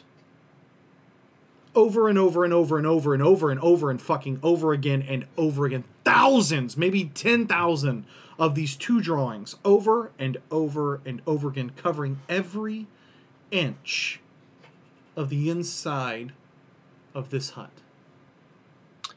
This speaks to an obsessive mind, something that has been quite badly affected by whatever these represent. We should be cautious when we're dealing with whomever this Bashul individual is. Think you might be insane? Obsessive, compulsive, perhaps. Insane? It will require... How do we talk to somebody like this? Should we just remain calm, or Cody, I want to take a minute. Here, Brashul, we have more Starburn for you. They killed the demon. What'd you say, David? I want to take a moment to examine the drawings and see if they look like they could have possibly have any technical significance, maybe hidden within the design. And while Dave's doing that, I'm going to cast Detect Tech. Okay. Can I just look around? Yeah, sure. This hut is filthy. There are broken bowls and bones thrown over into the corner and little shells from nuts and berry seeds that have just been discarded all about. So there are a few tables set up in here that have been constructed very crudely, that also along the table legs, along the table tops, and you're guessing maybe even underneath of the table, more of these drawings of these two things. This different Oasis symbol from what Lacia had seen, and then this squid-like totem structure. And this is just covered in, you see bits of eggshell And you see, you know, bits of fur and some kind of a crude comb-like thing. This tent has kind of almost 2 levels to it. Like, in the mud underneath of it, there is like a small little step up to kind of create a slight separation between the front of it with this, you know, wooden pole that's holding up the top, and to the back section where you can see some form of cot. And there are several little wooden tables that kind of separate you between that. And you can see peeking around one of these fox people, with the difference is that their hair is this sort of milky cream-like color.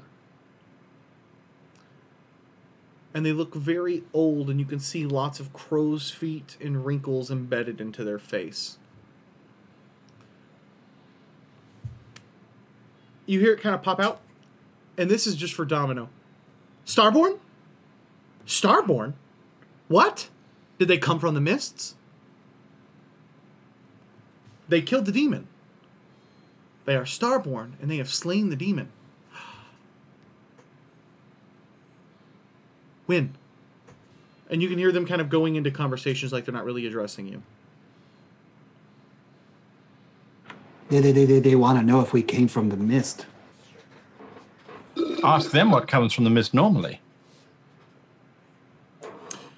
Excuse me. What's the mist?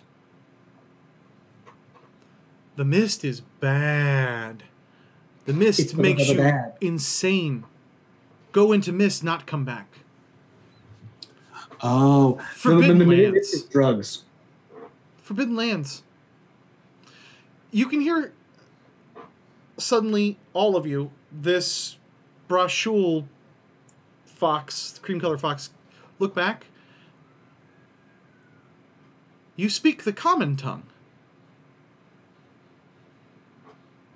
Does it say it in common? Yes.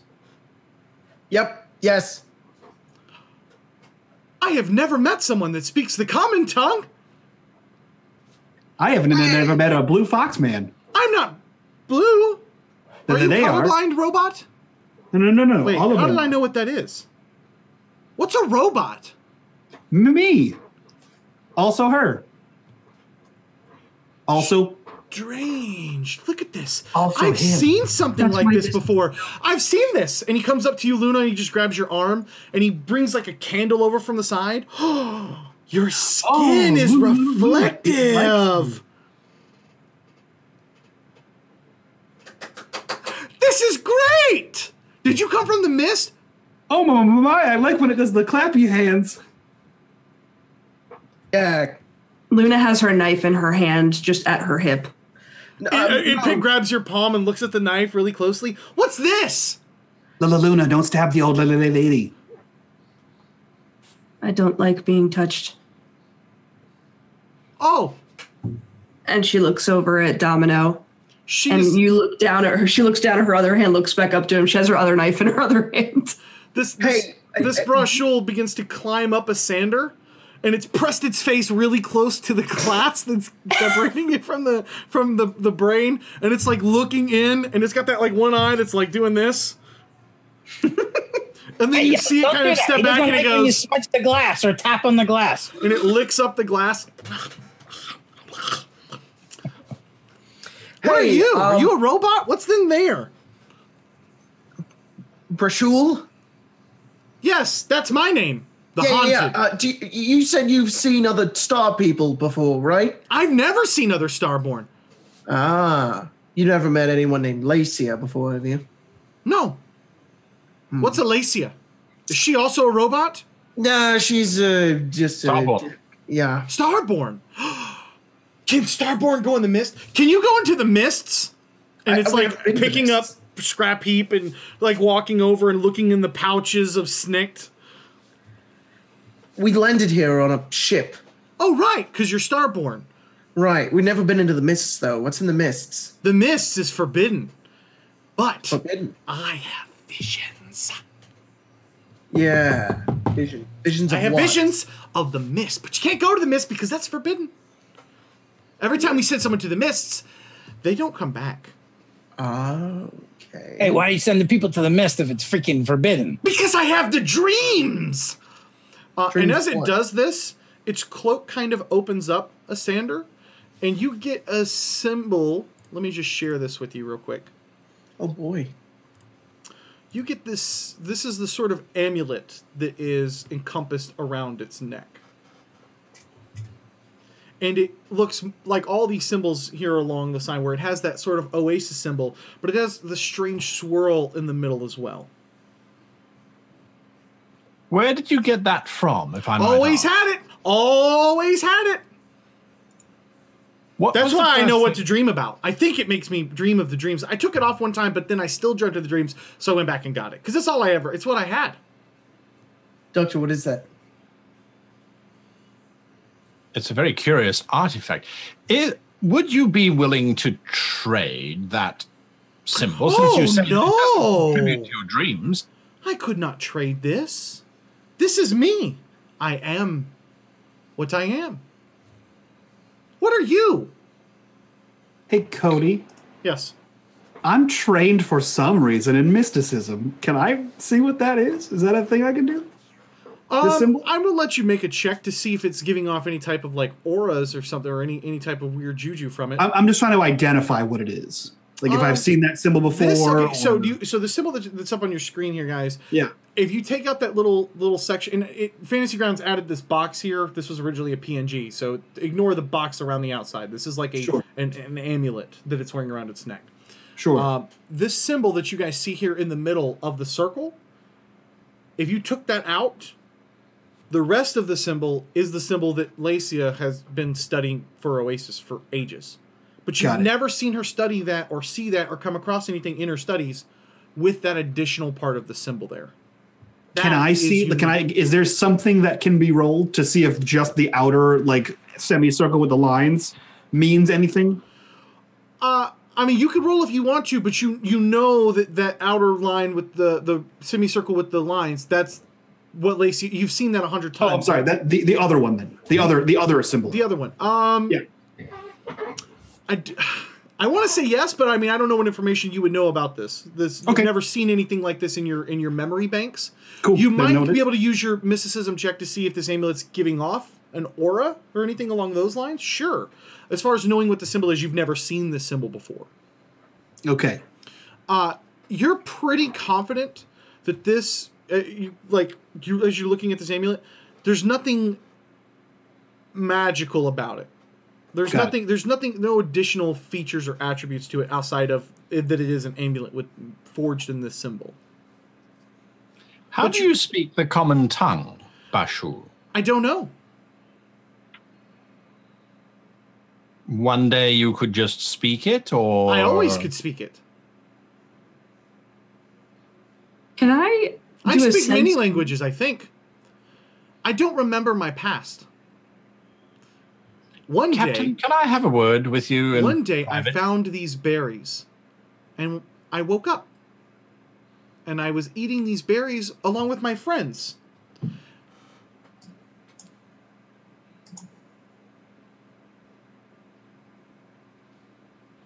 One day you woke up and you were eating berries with your friends, and that's the first thing you remember? Yes, of course. What do you remember first?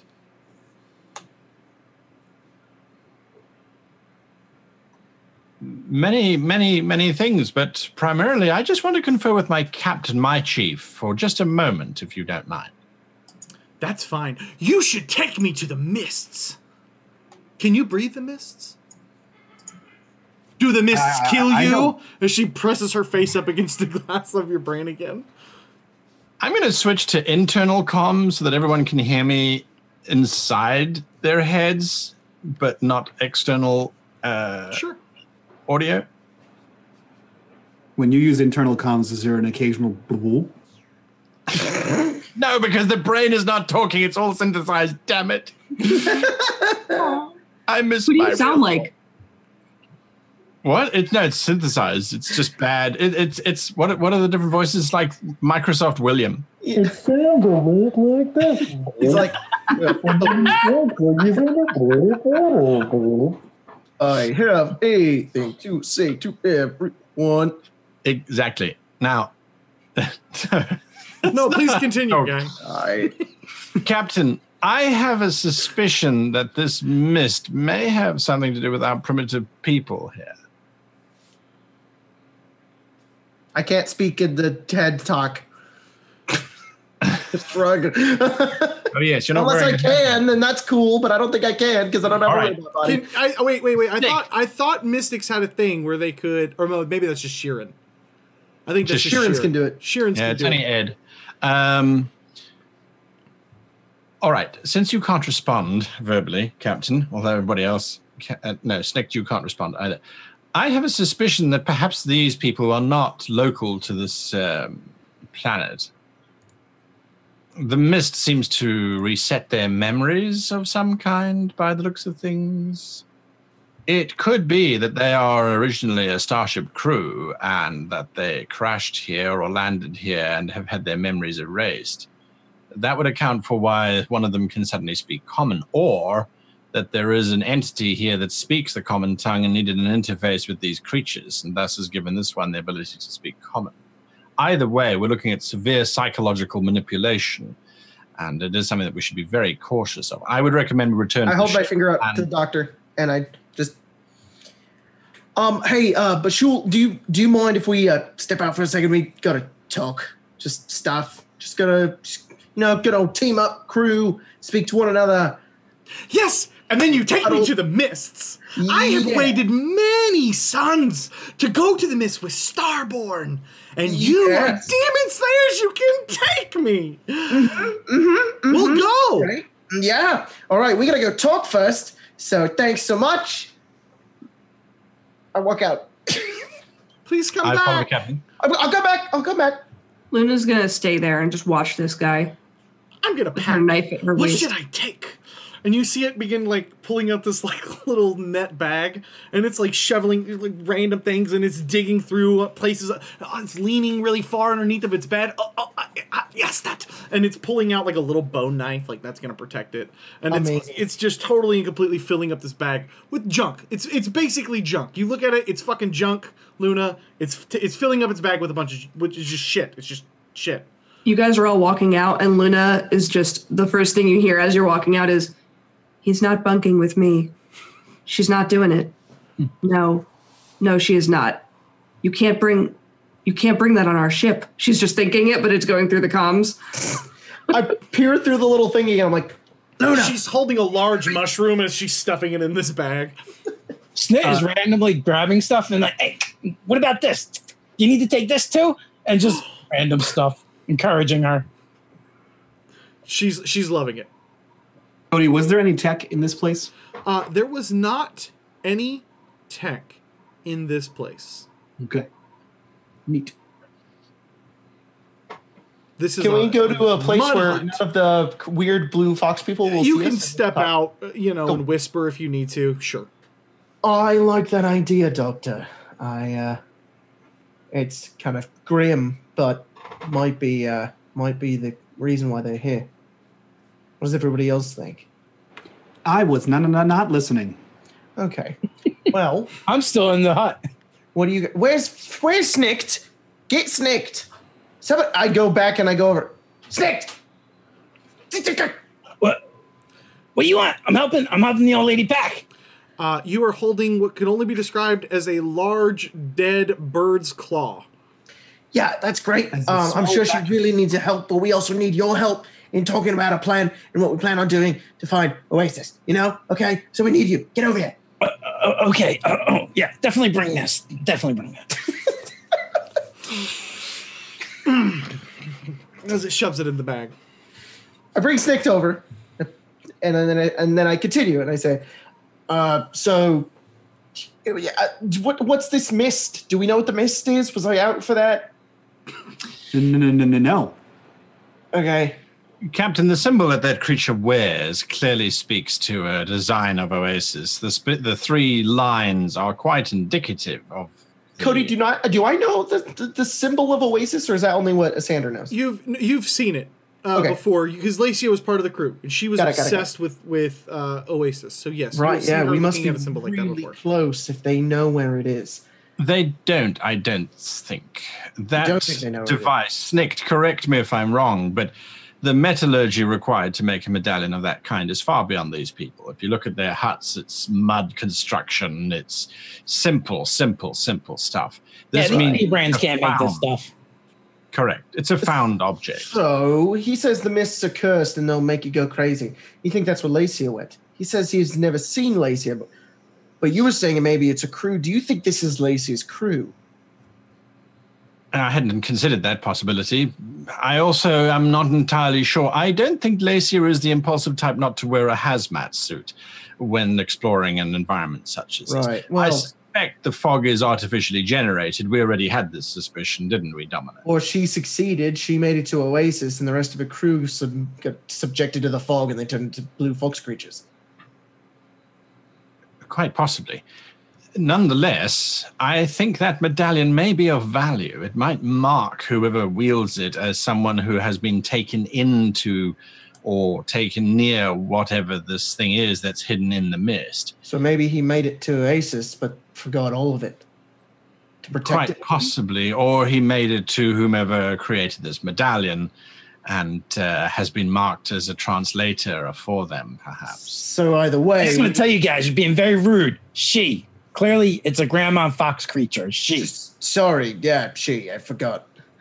Can't Well, you hear over the thing. Speaking of she, maybe we should get going to those hills, Domino, that area. And she references the place she pointed out where she said. You see her doing like something in the corner to her face, but you don't really see what it is, Luna, because she's got her back to you. I think she's skinning her face in here. Oh, right. Hold on. And Domino pulls in and pokes his head in. Excuse me, Bashul. Yes! And you come up, her face is green. It's fucking green. It looks like she has painted it with green algae.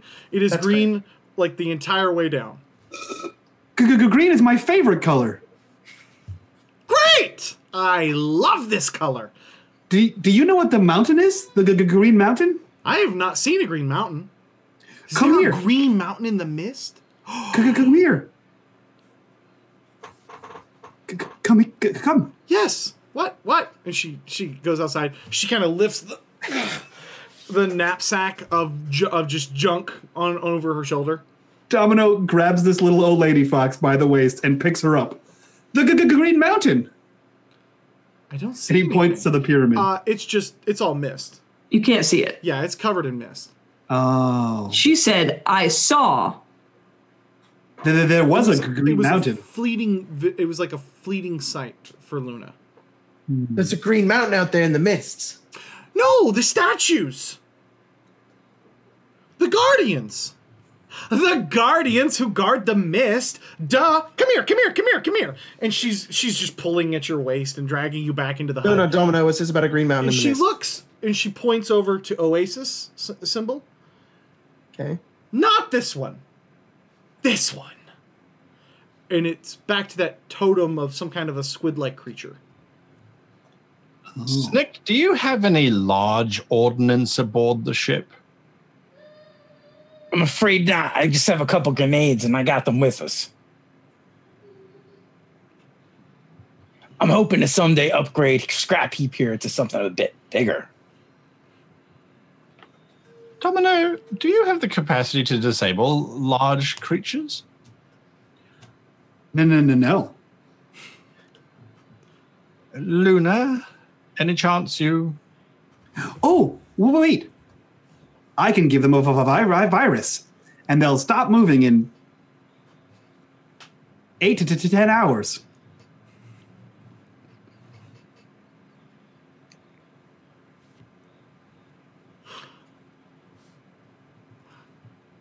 I am never failed to be surprised by android enthusiasm. Thank you. Okay, are we going? We need berries. Why do we need berries? Always have berries. Why? What do the berries do? I'm very confused. They protect against other berries. That's where we get berry poison. And she holds up like a blowgun. Oh, yeah, I did drink the... Okay, so they protect you against the kind of drugs that could affect you in the forest. But not the mists. Not the mists. Okay. The mists are curses. From guardians. Curses. Or have you seen what the mist can do to other people? What do they do? Don't know. Never been to Mist. Too How do you scared. know they're cursed? Cursed. People cursed. go in, not come out. That is a curse. That just means death. So She's right. That is a curse. I would strongly. But vision come. And she holds up amulet. Draw every day. When she holds up the amulet, I'll kind of like lean into it, sniff it a little bit. Can I touch that? Here. She takes it off. So I want to look at it, flip it, look at the back, and see if I can see anything. If it is just an amulet or it's double sided, so like the same symbols on both sides, kind of like it's imprinted. So if it flips on her neck or whatever, it's double sided. But Doesn't say eyeball Maiden test- Ascalon. Yeah, the eyeball test. You know that it's not technological because Domino cast a spell to see if it was. And then, in addition to that, I believe Domino made a mysticism check to see if he got any magic off of it. And I don't believe anybody physically cast Detect Magic, but his impression was it's not magical either. And as far as you can tell, Snick, it just looks like maybe a gold or some kind of an alloy. okay, so it looks like kind of a mundane. It looks pretty mundane. Okay. It's the most interesting thing about it is that the lines are unbelievably sharp. Like this looks, because this is Starfinder, so you've been around. This looks manufactured. Mm-hmm. This doesn't look like it was hand carved. There's no imperfections in how it was cast and mold. This looks perfect. It's actually kind of sharp on several of the corners. All right, so after I examine it, I'll hand it back. Yes, it's pretty nice. Oh yeah. And give me the dreams. I don't always like the dreams, but sometimes I like the dreams. Hey, Cody. Yes. I'm unfamiliar with how the skills work in this game or what the skills are. Is there a skill that we can determine what kind of metal this is, or do we have to like take that back to like a facility or something like that? You wouldn't be able to eyeball it from any skill. Okay. I mean, it looks like gold. Okay. But I mean, is it okay? What percentage of gold is it? A 14 karat? Sure. Is it whatever? It looks like gold. You can't tell what the actual percentage is behind its makeup. Okay, but it looks like a common metal, like a common precious metal. Yes, across the galaxy, sure. Gotcha. So is this something I could analyze with my rig? Sure. It'd take you a moment, and you may have to scratch and or dent some of this off. Okay, I'm okay with that. Sacred relic. Yeah, we'll just scratch it. It's fine. We'll just file a little bit of this corner off real quick, just so we could give it. I'll try and do it so that she doesn't see. Yeah, give me a sleight of hand. Yeah, so I don't want to upset her. Captain, I must reiterate, I think you and Snick should both get into full hazmat suits. Whatever the origin of this mist is, even if it is a slight hallucinogenic, or perhaps even it is simply a sedative, and anything that enters it is falls asleep. I'm all over that. Are we going to decide to come up with a plan now? Because I feel like some people aren't giving us all the information that they have. I think have given maybe you we everything should that I just. have thought of. You think what? Luna just comes outside. Let's go that way. I saw a Okay, giant what's that green. way? You saw a giant green tower. If we walked straight to it, what's going to happen? Put the masks that we brought with us on. What masks? We brought the air filtration masks. Those, the air filtration masks. Those will help immensely. I agree with the doctor. I think that we need some kind of hazmat suit. If it's cursed and people are dying and not coming out, maybe it's good that a skin doesn't touch it. No, all of you don't have skin, but it could be acid. We don't know. I want to throw this out there for you guys, since I know you're not terribly familiar with Starfinder. Your suits all are used, like you can make them airtight. You can make them airtight in case the ship broke in half and you need to be out into outside of the ship. Our normal suit, our normal armor. Yes, your normal armors. You can, got it. You can use those to be to walk outside of your spaceship to repair stuff. Spacesuits. Great, Yes. got it. Gotcha. They're flexible in that way. Space. We have hazmat suits built into our armor. So is that the way you think we should go then, Luna? It's just straight towards the tower. Yes. I don't think he's going to be very helpful. Whatever that thing is. Excuse me, Brashul. Yes. The Guardians. What do they do? Don't know. I mostly dream of them as big statues. And they stand there looking very regal, which is a word I know. And then people go into the mists, and then they don't come out because it's cursed. But you guys killed the demon, so you probably not get cursed from the mist. And I want to go if you are demon killers. Why do you want to go? I say we let her go first. Captain. Yeah. I don't think the mist kills people. What do you think it does? I think the Guardians kill people. Hence Oh, the that name makes sense. Well, Guardians. at least we can put up a fight then. So we're going to walk towards one of the towers. There's going to be a giant squid guardian thing that's going to try to kill us. We're going to have to defeat it. Hopefully don't die to mists and find our way to Oasis. It I could spend a possibly lot be of- a scanning device, Captain. What?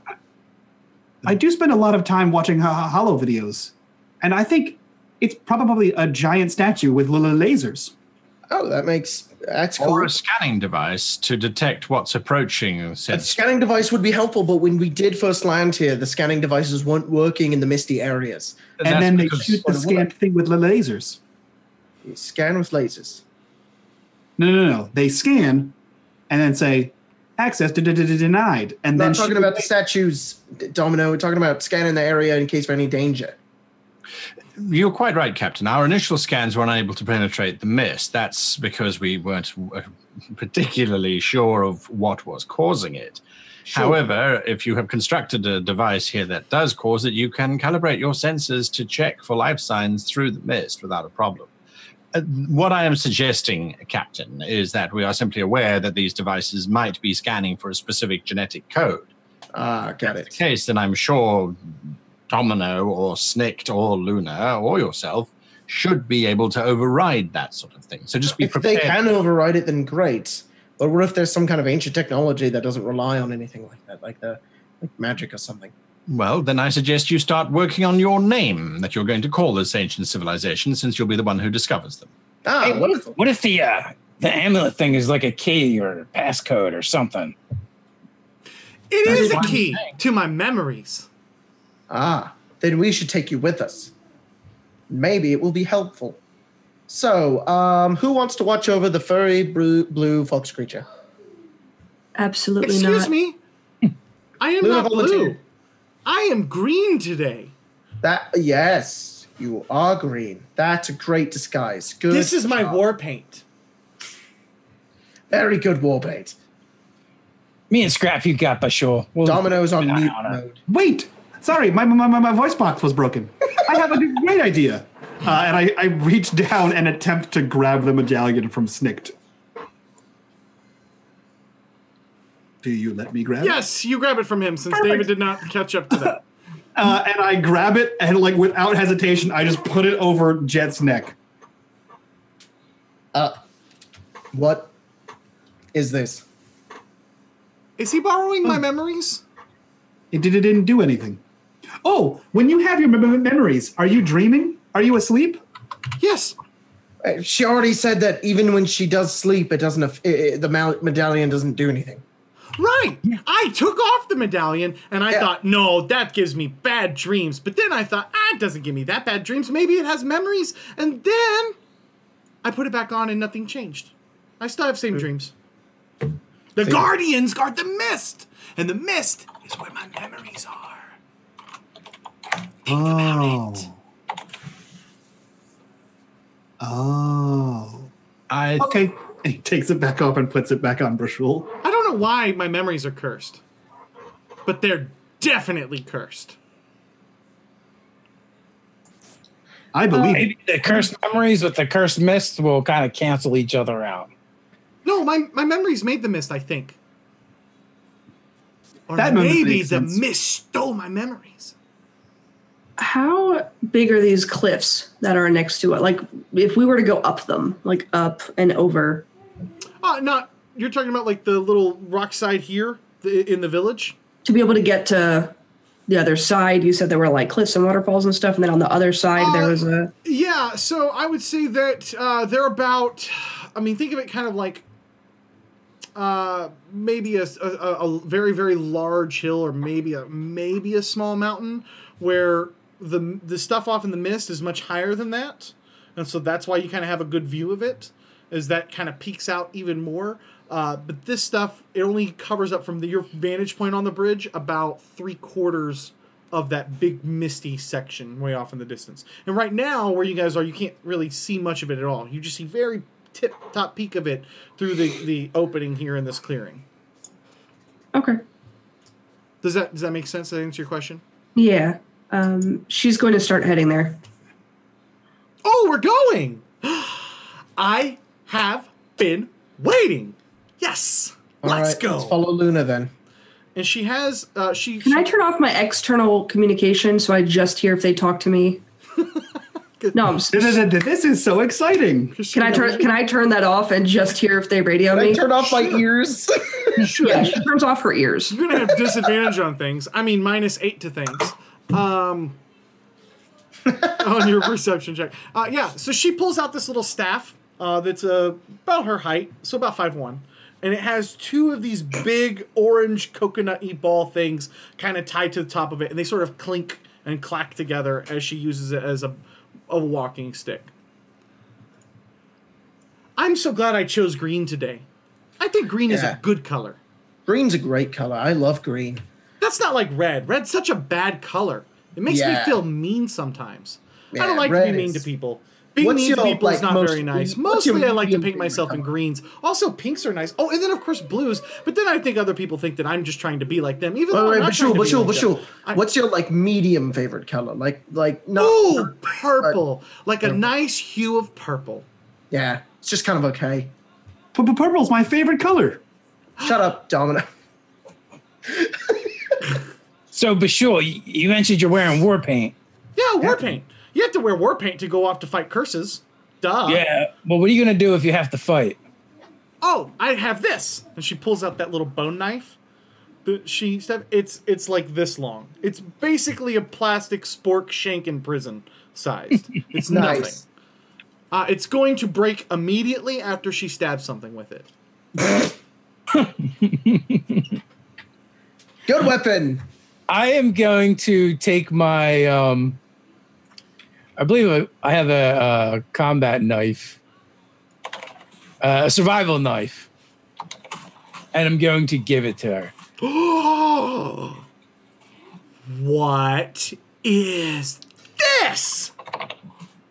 It's a present. Click, it's like sink, your knife, only sharper. Click, sink, click, sink. Oh, no, she just spends like a solid 4 minutes phasing through all the things that are on this knife. Oh, great. I don't want to break this off in someone's neck, though. That would feel like a waste. I don't think you're going to break it in someone's neck. I think you're going to be okay. Okay. She takes a moment. She comes back up. It's now tied to the top of her staff along with the 2 orange coconut-looking things. And it's clink, clink, clink, clink, clink, clink, clink, clink, clink, clink, clink, clink, clink. I don't know why purple is your favorite color. It's clearly only a medium color. Green is the best war paint color if you're going to go fight curses. I think that everyone knows that. Yeah. Verdigris is a better color. Let us move forward, Captain, as best we can, because time might not be on our side here. Yeah, very right. Yeah. Let's move. And I will follow Luna because Luna's leading the way. You guys press into the jungle. Brashul is not quiet, ever, for a single moment. After about a solid 2 hours, you've pressed forward from these last 3 to 4 miles, however long it is, to the base of where this kind of mist is. And unfortunately for Jet, what you see in front of you are 2 of these squid-like totems that are placed out on either side of a long rope bridge that seems to descend into the mist to the point that you cannot see the other side. Well, that was a good try. Maybe we should try to find a way around. Is there another way we can get over there? Can we interface with those statues? They appear to be made out of stone. Oh, they're on our side. But I was they gonna say are it's frowned upon. chiseled in a way, again, that looks like they were manufactured. They don't have any rounded corners, and whatever rock was made here has not deteriorated from rain. This still has sharp, clean, crisp edges to all of it. But you can tell, Asander and Domino, from the outside that it appears to have maybe 1,000 years worth of wear and tear on them from vines growing around them and other things. But again, the rock hasn't eroded at all. This is more like, fungal and things like that have shaped on top of it. But it's maintained its perfect manufactured edges. Non-biodegradable polyalloy would be my guess. Which means that it may contain electronics. These are the Guardians, then, you think? Yes. I think there's electronics in them. See if you can hack it, Domino or Snicked. Is there any way to interface with this, buddy? Do you want to approach them? Yeah, I'll walk right up. How big is this totem? It's like 7 foot. Yeah, I'll walk up to it. Yeah. You walk up to it, and you inspect it for a moment. And you don't see any way, like, there's no ports, there's no, like, little back doors or panels or hinges on it. But you do get a better look at the totem. And it looks like what you thought was kind of this big, weird, squid-like creature, you realize has a lot more humanoid shape to it with its torso. And that the big head that is kind of on the front wraps around and is actually its neck to a larger creature. Okay.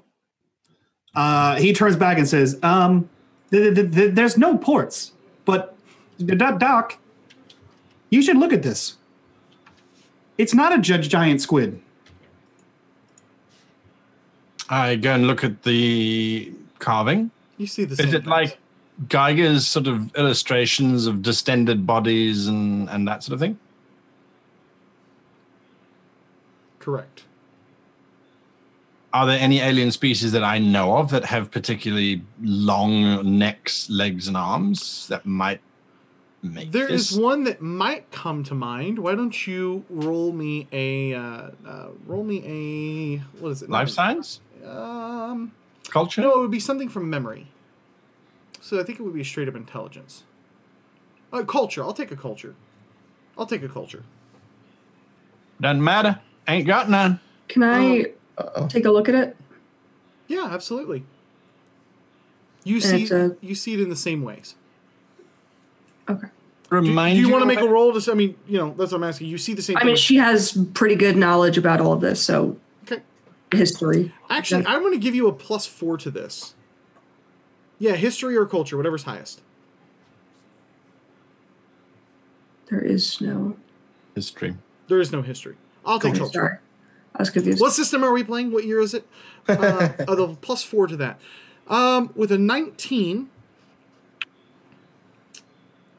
this kind of strikes something in your memory banks, and you feel like it's nothing you've seen before, but knowing what you know, Luna, and about what all this is, like the context clues kind of begin to assimilate with you, and you recall a conversation with Lacia that you had. It kind of flashes over your eyes for a moment as you begin to kind of cast your mind back, and she found at one point a data tablet that had, in regards to Oasis and an ancient race called the Sek. Now, she was describing this to you while you guys were sharing some ramen noodles or something along those lines of like some quick food and grub on the ship one day. Nice. But you remember her very specifically talking about the long tentacles and a bulbous squid-like head. And that's what catches you as you look at this. Obviously, it's not to scale. It's a totem. So it's an exaggeration of these features. But putting all the context clues together, you're kind of confident that this is supposedly might even be a Sek, which would be theoretically the race that hid away Oasis. Yeah. I think that we're close. You recognize this creature? She had drawn them, and she just kind of feels over like the different parts of the statue, seeing if there's any if there's anything there other than what we can see. And she's just kind of going around it. Sec, they're the ones who hid Oasis. I think that we're close. We should keep going. All right, let's keep going then. Before we continue on, I want to use my rig to see if there's any way to remotely access these statues, if there's any tech hidden within them. Sure. I'm going to try and turn the Wi-Fi on, man. You scan and try to pick up any signal, or you keep refreshing Bluetooth on your phone and you just can't see anything to connect with. And you're pretty confident that these do not have mechanical features to it. Stupid low tech. It could very well be a precaution. Have you tried restarting it? There's nothing to restart. Oh. Oh, Guardians! They're so mean. Look at them with their faces. Like we're just going to go into the mist and not come back. We're going to break your curse today, Guardians! Hey, Brashul, what do these things normally do? I have green war paint. They don't do anything. They just mock us. Mm. They mock my dreams. I go over to one Futures. and I look up at it. And I just wave in front of it. Nothing happens. I poke it.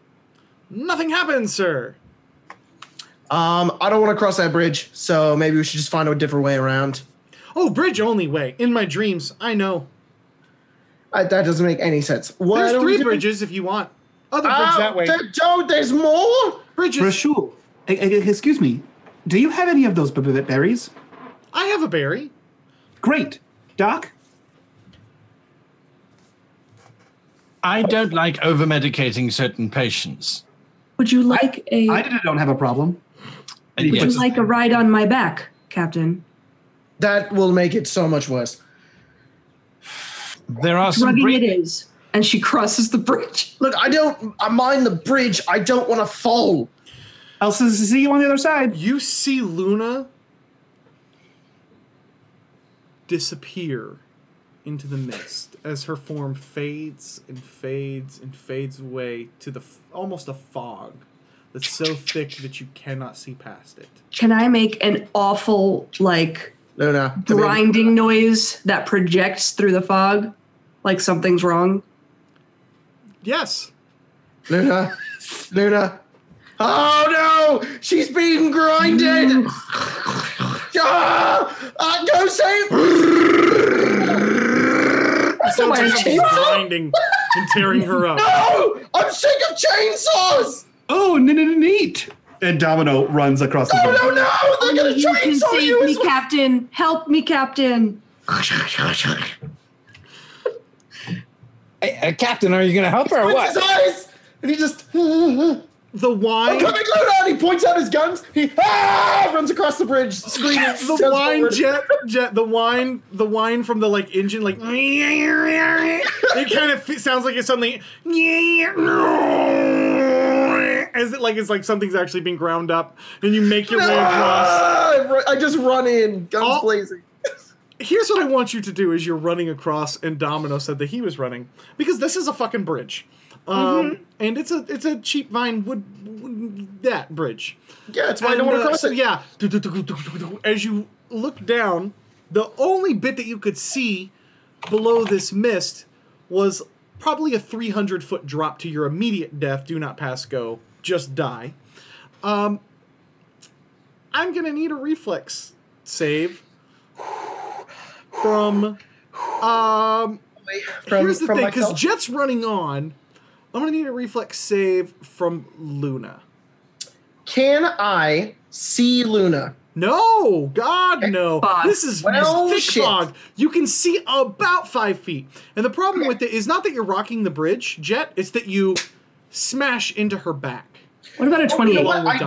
It does not. Never mind. You rolled really well. I does not say that I need to see them, but any creature within 60 feet of me that has to make a reflex save, I can give them a +2. Okay. Well, you would have seen her at the last minute as you smash into her. She got a 30. She, Luna, you can hear him. I'm coming, and you know what's about to happen. So you kind of brace for a moment for the bridge to suddenly get uneasy. You see Domino kind of like walk into your vision. And immediately right behind him, 2 guns go right past Domino's head as Jet just smashes into the back of Domino. And like all 3 of you are on this bridge as it's kind of shaking and rumbling here. You cannot see either end of the bridge. That is how dense the fog and mist is at the moment. Does anybody here not have their respirators going? Good job, Captain. I think we had agreed that we were going to be using the respirators. I'll turn mine on now. You're going to put it on now? You didn't put it on before? Well, I didn't say I did. I'm asking you. I'm giving you the option for Yes, your No, we all talked about definitely done it in the past. Yeah. I now see Domino and Luna. Yes. The 3 of you are sitting on this bridge, and you're all right at the same point on the bridge, and you can feel it very low, and it has begun to swing. What did you do? Way. Are you being grinded? What's out here? What's going on? Get to the other side, Captain. Oh, you fuck! Ah! You're swinging the bridge! Stop swinging! It's up to you now, Captain. Go. Please, go. I don't... If you don't go, I will stab you in the back. And she just makes her knife noises. Like I would rather be stabbed in the back than fall thousands of feet. she's gonna. Can I pick him up? Yeah. You want me to roll a strength check? No. You're an android. If you want to do it, you can do it, Luna. You're She strong picks enough. him up like a child with like a tantrum with him flailing and just carries him slowly. Stop flailing. He actually, if you pick him up, he'll turn around, grab onto your head, and wrap his legs around your waist, and he's just like a monkey. That happens. What about Snicked and Asander? What are you guys doing on the other side with Brashul?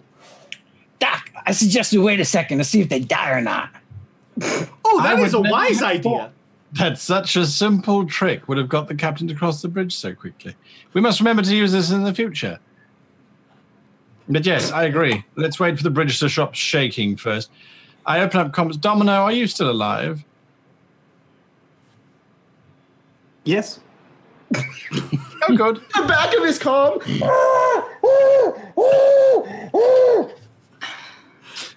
There, Captain. Asander, you can feel something happening to your legs and arms, and you like, she's climbing you. And she has positioned herself and wrapped her legs around your torso, and she kind of has one arm on your shoulder and looking at you like face to brain, and she is taking this green paint, and she begins to draw eyeballs with this green paint on your visor. Madam Urel. And then she looks over and she draws a big smiley face down across your visor as well. Hey, can you give him some hair? His bald dome is creepy. Oh, he needs eyebrows. And she's drawing on Asander. You feeling good or bad today? He has the over exaggerated archy smile right on his visor drawn in the screen. That's amazing. I feel that you said you were going to take care of Bashul Snaked. She's fine. You needed war paint. Besides, it's not wise to talk to something without eyes. That's weird. Here, you do it. And she covers her eyes. Talk to me. Can't do it, can you? It's awkward. She's right. It is awkward sometimes. The 3 of you make it over to the other side of the bridge. You know, sometimes, Doc, I don't know if you're looking at me when we're talking or, you're just there and you could be staring at me or not because you don't have any eyes. This is the time that you choose to reveal to me that after how many years of being together, Snaked, I didn't choose this form. I'm just saying it can be a little awkward sometimes and we don't know how to act around you. She already brought it up. It seemed like the perfect time. I'll be honest, Doc. I just project eyes when I talk to you. Right. I will see about getting some kind of prosthetic upgrade, perhaps. Ooh, the googly ones. Well, I probably have an extra set of goggles in my shop. I can strap them right to your head. Well, actually, that might not necessarily be a bad idea, considering that we are wanted on Haven now by the king himself. That's not the point. Have you reached the edge of the bridge yet, Domino? Yes. I'm laying on the ground, just. Hey, Doc, you got an extra respirator? She has her foot right above his stomach just so he doesn't try to get up and run back to the other side. It's just hovering. We can't go anywhere. I'm not going to run back. Yes, but do you know where you are right now? Yeah, we're on the other side of the bridge. But can you see anything? Yeah, I see a bunch of mist and I see a foot. Okay, good. That's all you need to see. Stay there, Captain. Rest. There, Jet, you kind of are looking up, right? And so you get a really unique perspective. And you can see, it looks like as you kind of walk across, the mist is kind of like swirling around you. But as you kind of look up, you can see it lined up better. And it looks like it is literally pouring out over the top. And it is like, it's being pushed out. And as it kind of quiets down, you can kind of hear this.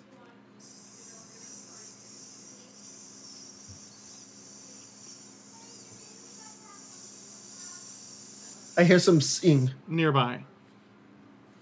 I don't know what that is. I think someone left their television on. Oh, somebody's Let's like cross the bridge. Pop the balloon.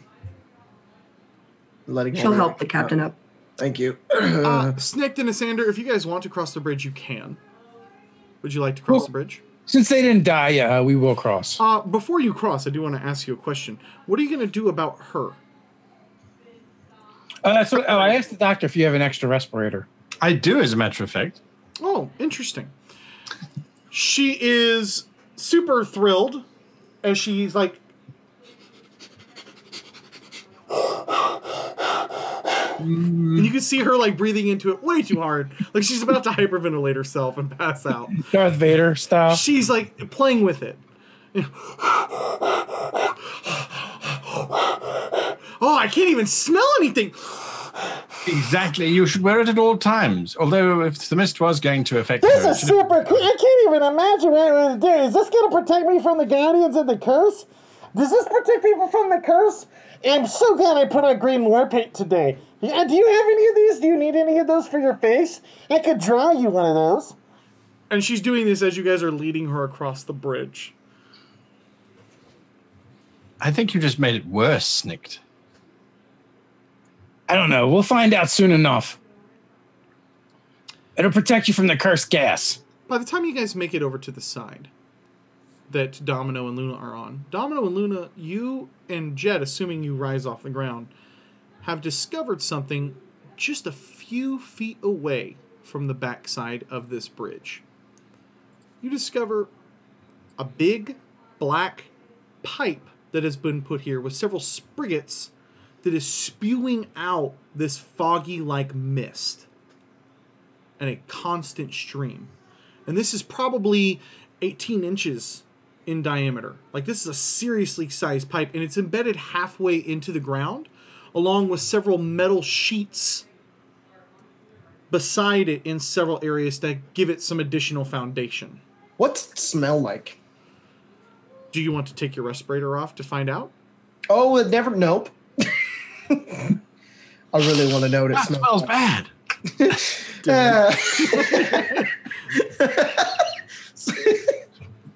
Smells like poison. Does it look like some kind of like drainage pipe or something? Yeah, I mean, and it goes off like in a ring, like it goes off in each directions for the path that you guys are on. Like this looks like it goes. I mean, it's a little hard to tell because it's still foggy and misty here. The source of it's like all along. But you can each see about maybe 5 feet in each direction. It looks like this continues on around. And it looks like this is what's generating the mist. 100%. This is how they cloak their base. Artificial. I'm sorry, Luna. What was that? It was the same thing, Doctor. I apologize. It simply means we're both thinking the same thing, which means it must be correct. She looks What is over. that? What is that making all this mist? I've never seen that. What is that? Is that a tree? I've never seen roots that make mist before. That must be a curse. That's probably why it's black. It is cursed. If you yell around it, it will kill you. Oh. You should whisper.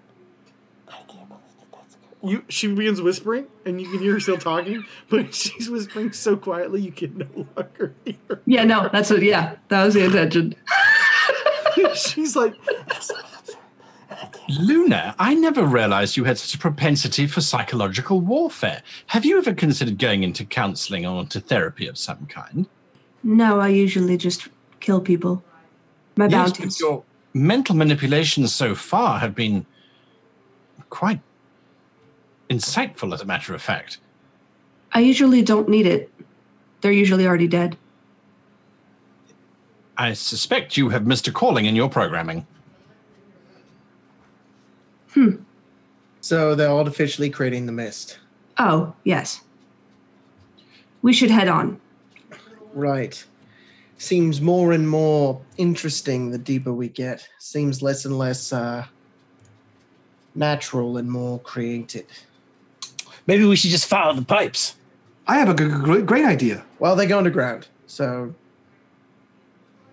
What's your idea, Domino? Oh, I'm sorry. We have to whisper. Bashul, do you have a jar? Great. Can I have it?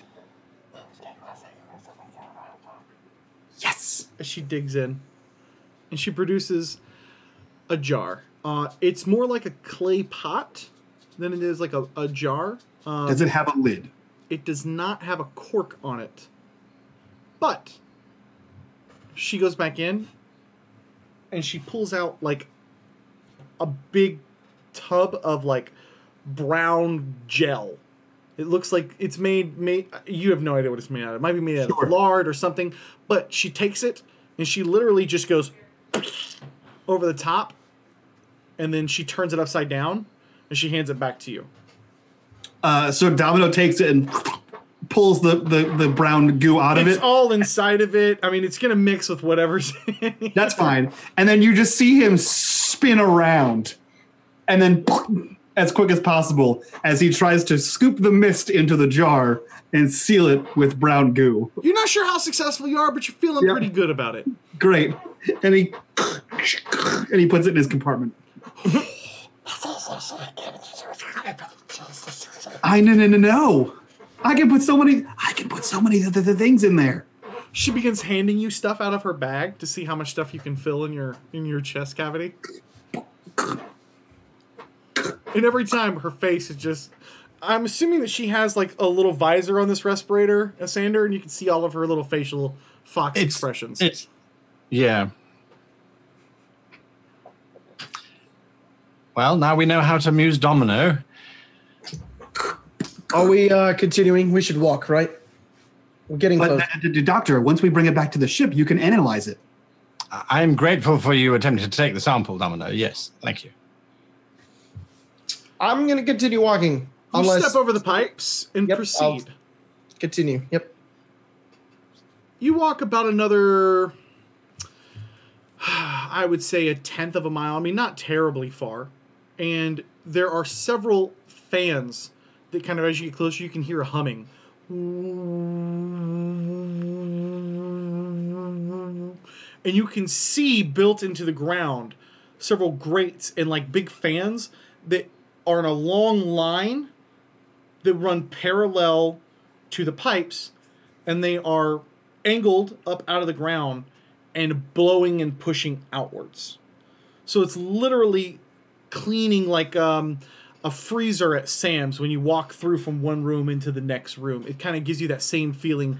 As you approach the fans, you can walk over them, and most of the mist, not all of it, has kind of cleared up. It's a defensive measure. It's to protect it so nobody can see it. Right? I would agree, Captain. Yes. Could be poison as well. Could be poison. Let's find Can't out. get you to sniff it, Snicked. I know, Brashul. We're gonna go inside of it. You can hear what she's mumbling. Standing in front of you Can you not? is a massive green pyramid with several layers and metal stairs leading up, cut into the stone. On the side of the pyramid is a few different colored stones as well. And what you guys see from this is, let me just pull this up, resize this for just a moment, and I will show you exactly what you see. Captain, I would be cautious of removing any hazmat suits or any protection that you have. You as well, Snicked. We know what... You see this symbol carved into several of the stones, almost like an inlay on like maybe 2-3 feet up around. You kind of see this emblem as well. The vines and natural growth here has taken over quite a bit of this temple and into its entranceway, and you can see that it leads to two big large metal doors with several silvered bars, some kind of maybe aluminum, whatever, something over the top of it. But as you guys see this and you kind of walk past the fans, you're into this sort of like courtyard in front of the temple. And in this courtyard, there are several of these columns that don't really seem to serve a purpose. They seem to be kind of ornate, and they kind of have a very ancient Roman and ancient Greek-like texture to it, where they kind of riffle along the sides with these big white marbled pillars. A few of them have even been knocked over and destroyed on the ground in front of you. And leading down from the stairs are several different steps. What's interesting about the steps is that they are embedded into the ground and kind of sectioned off, but some of them are metal and some of them are actually made out of stone. And the earth and grass is kind of overgrown in several different areas. But in front of you,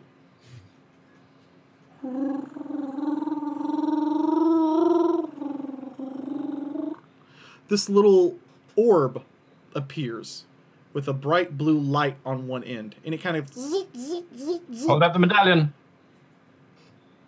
Do you hold up the medallion? I had Scrap Heap hold up. Sure. There you go. You see it scan down Brashul, like it scans her down, and it goes fink, fink, and it flashes green for a moment, and it turns over to you, Snicked.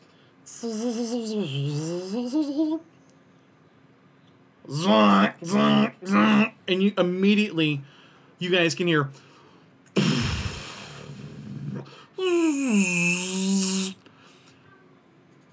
on the first section of this temple in front of you, on both sides of the stairs, you guys see about the size of small tanks, 2 layers of these turrets. And you can see the red glow of them charging up to fire on your group. And that is where we are going to end our session for this evening. Oh, shit. Maybe we should have stopped to fabricate more of these. With what? With what? Yeah, ship. They got a machine shop in the ship. Go all the way back there. I can just fabricate scrap. Oh, yeah. I can just do that. I just didn't think I about want it. next episode to just start with like, pew, and we're just all dead. Like, that's it. And Come back next week while we make new characters. Thank you guys so much for joining us here on Saber Dice. We want to give some amazing love over to our sponsors. Seriously, please Go check out Fantasy Grounds Unity right now. You've only got, I think, probably 18 hours at the time that this is being recorded to go jump in on that. There's a lot of crazy, amazing rewards. We use the basic Fantasy Grounds here now, and Unity is going to be adding in so many more complex things. I'm a big virtual tabletop guy myself. You're going to have dynamic lighting and, weather effects and even more automation stuff just to make you prep way less and play way more. So go check that out. That's a really great thing to jump on. Be sure to let them know that Saber Dice sent you over if you guys get a chance. Also, huge thank you to Dungeon Painter Studio, who's been with us since day one. If you like to paint dungeons in a studio and you like all of the maps that we make here on the show and all the shows previously, you can do that over with Dungeon Painter Studio. It's like $15 and you can make infinite maps. Like, seriously, it's crazy awesome. You can add drop shadows and all the kinds of stuff. So if you don't want to stop and build a whole bunch of assets in Photoshop, just get Dungeon Painter Studio and make every map exactly the way you want it to be for your encounters. So huge thank you to those guys as well. Go support us on Patreon if you guys like the show. It supports the cast. It lets us pay the cast. We pay the cast here. We're very proud of that, if I can be very candid with you guys. So that's a great way to support us. We're putting on a Saber Dice live show with that money, and you get podcasts of this, you get t-shirts, you get a whole extra show where we turn all the filters off and get as raunchy as we possibly fucking can. That's a great way to support the show as well. On top of that, guys, as I mentioned last week, we are currently doing a patron drive on Patreon. If we have this week and the next 4 weeks. By the end of June, if we hit $800 on the Patreon, the month of July will be us putting up all kinds of polls where you will get to decide what is going to happen, setting monsters, encounters, all kinds of stuff in that one-shot at Gen Con. So it will be a fan-created Gen Con one-shot, but only if we hit that goal. If not, we're going to just play My Little Ponies, the RPG. 677. Yes. Probably not. Yeah, we're at 677 now. We'll play Willow. Also, I think you should mention, Mike, that we're going to record that game, so people here will still be able to see it. So, that's true. I don't give a fuck. I'm not going to Gen Con. We're going to record it for you guys. Will they be able to submit the characters that we play as well if we get there? Sure, fuck it. If we hit the goal, why not? Maybe we should make. Yeah, I'll sign your name on my bean sack. Yeah. Cody said, "Hey, Mike, do you want to be in charge of Patreon?" And I said, "Yeah, fuck it." So yeah, that's my response. Whatever. All right. We love your faces. We're gonna raid Mike. Who are we gonna raid over here before we get out of here? One of my friends. We're gonna raid somebody. So hang tight with us here. Thank you guys so much for watching. We will be back next Wednesday. If you guys are patrons, we will see you guys Monday for the After Dark show. Thank you. Take care. Hang tight for us for our raid. Later. Bye.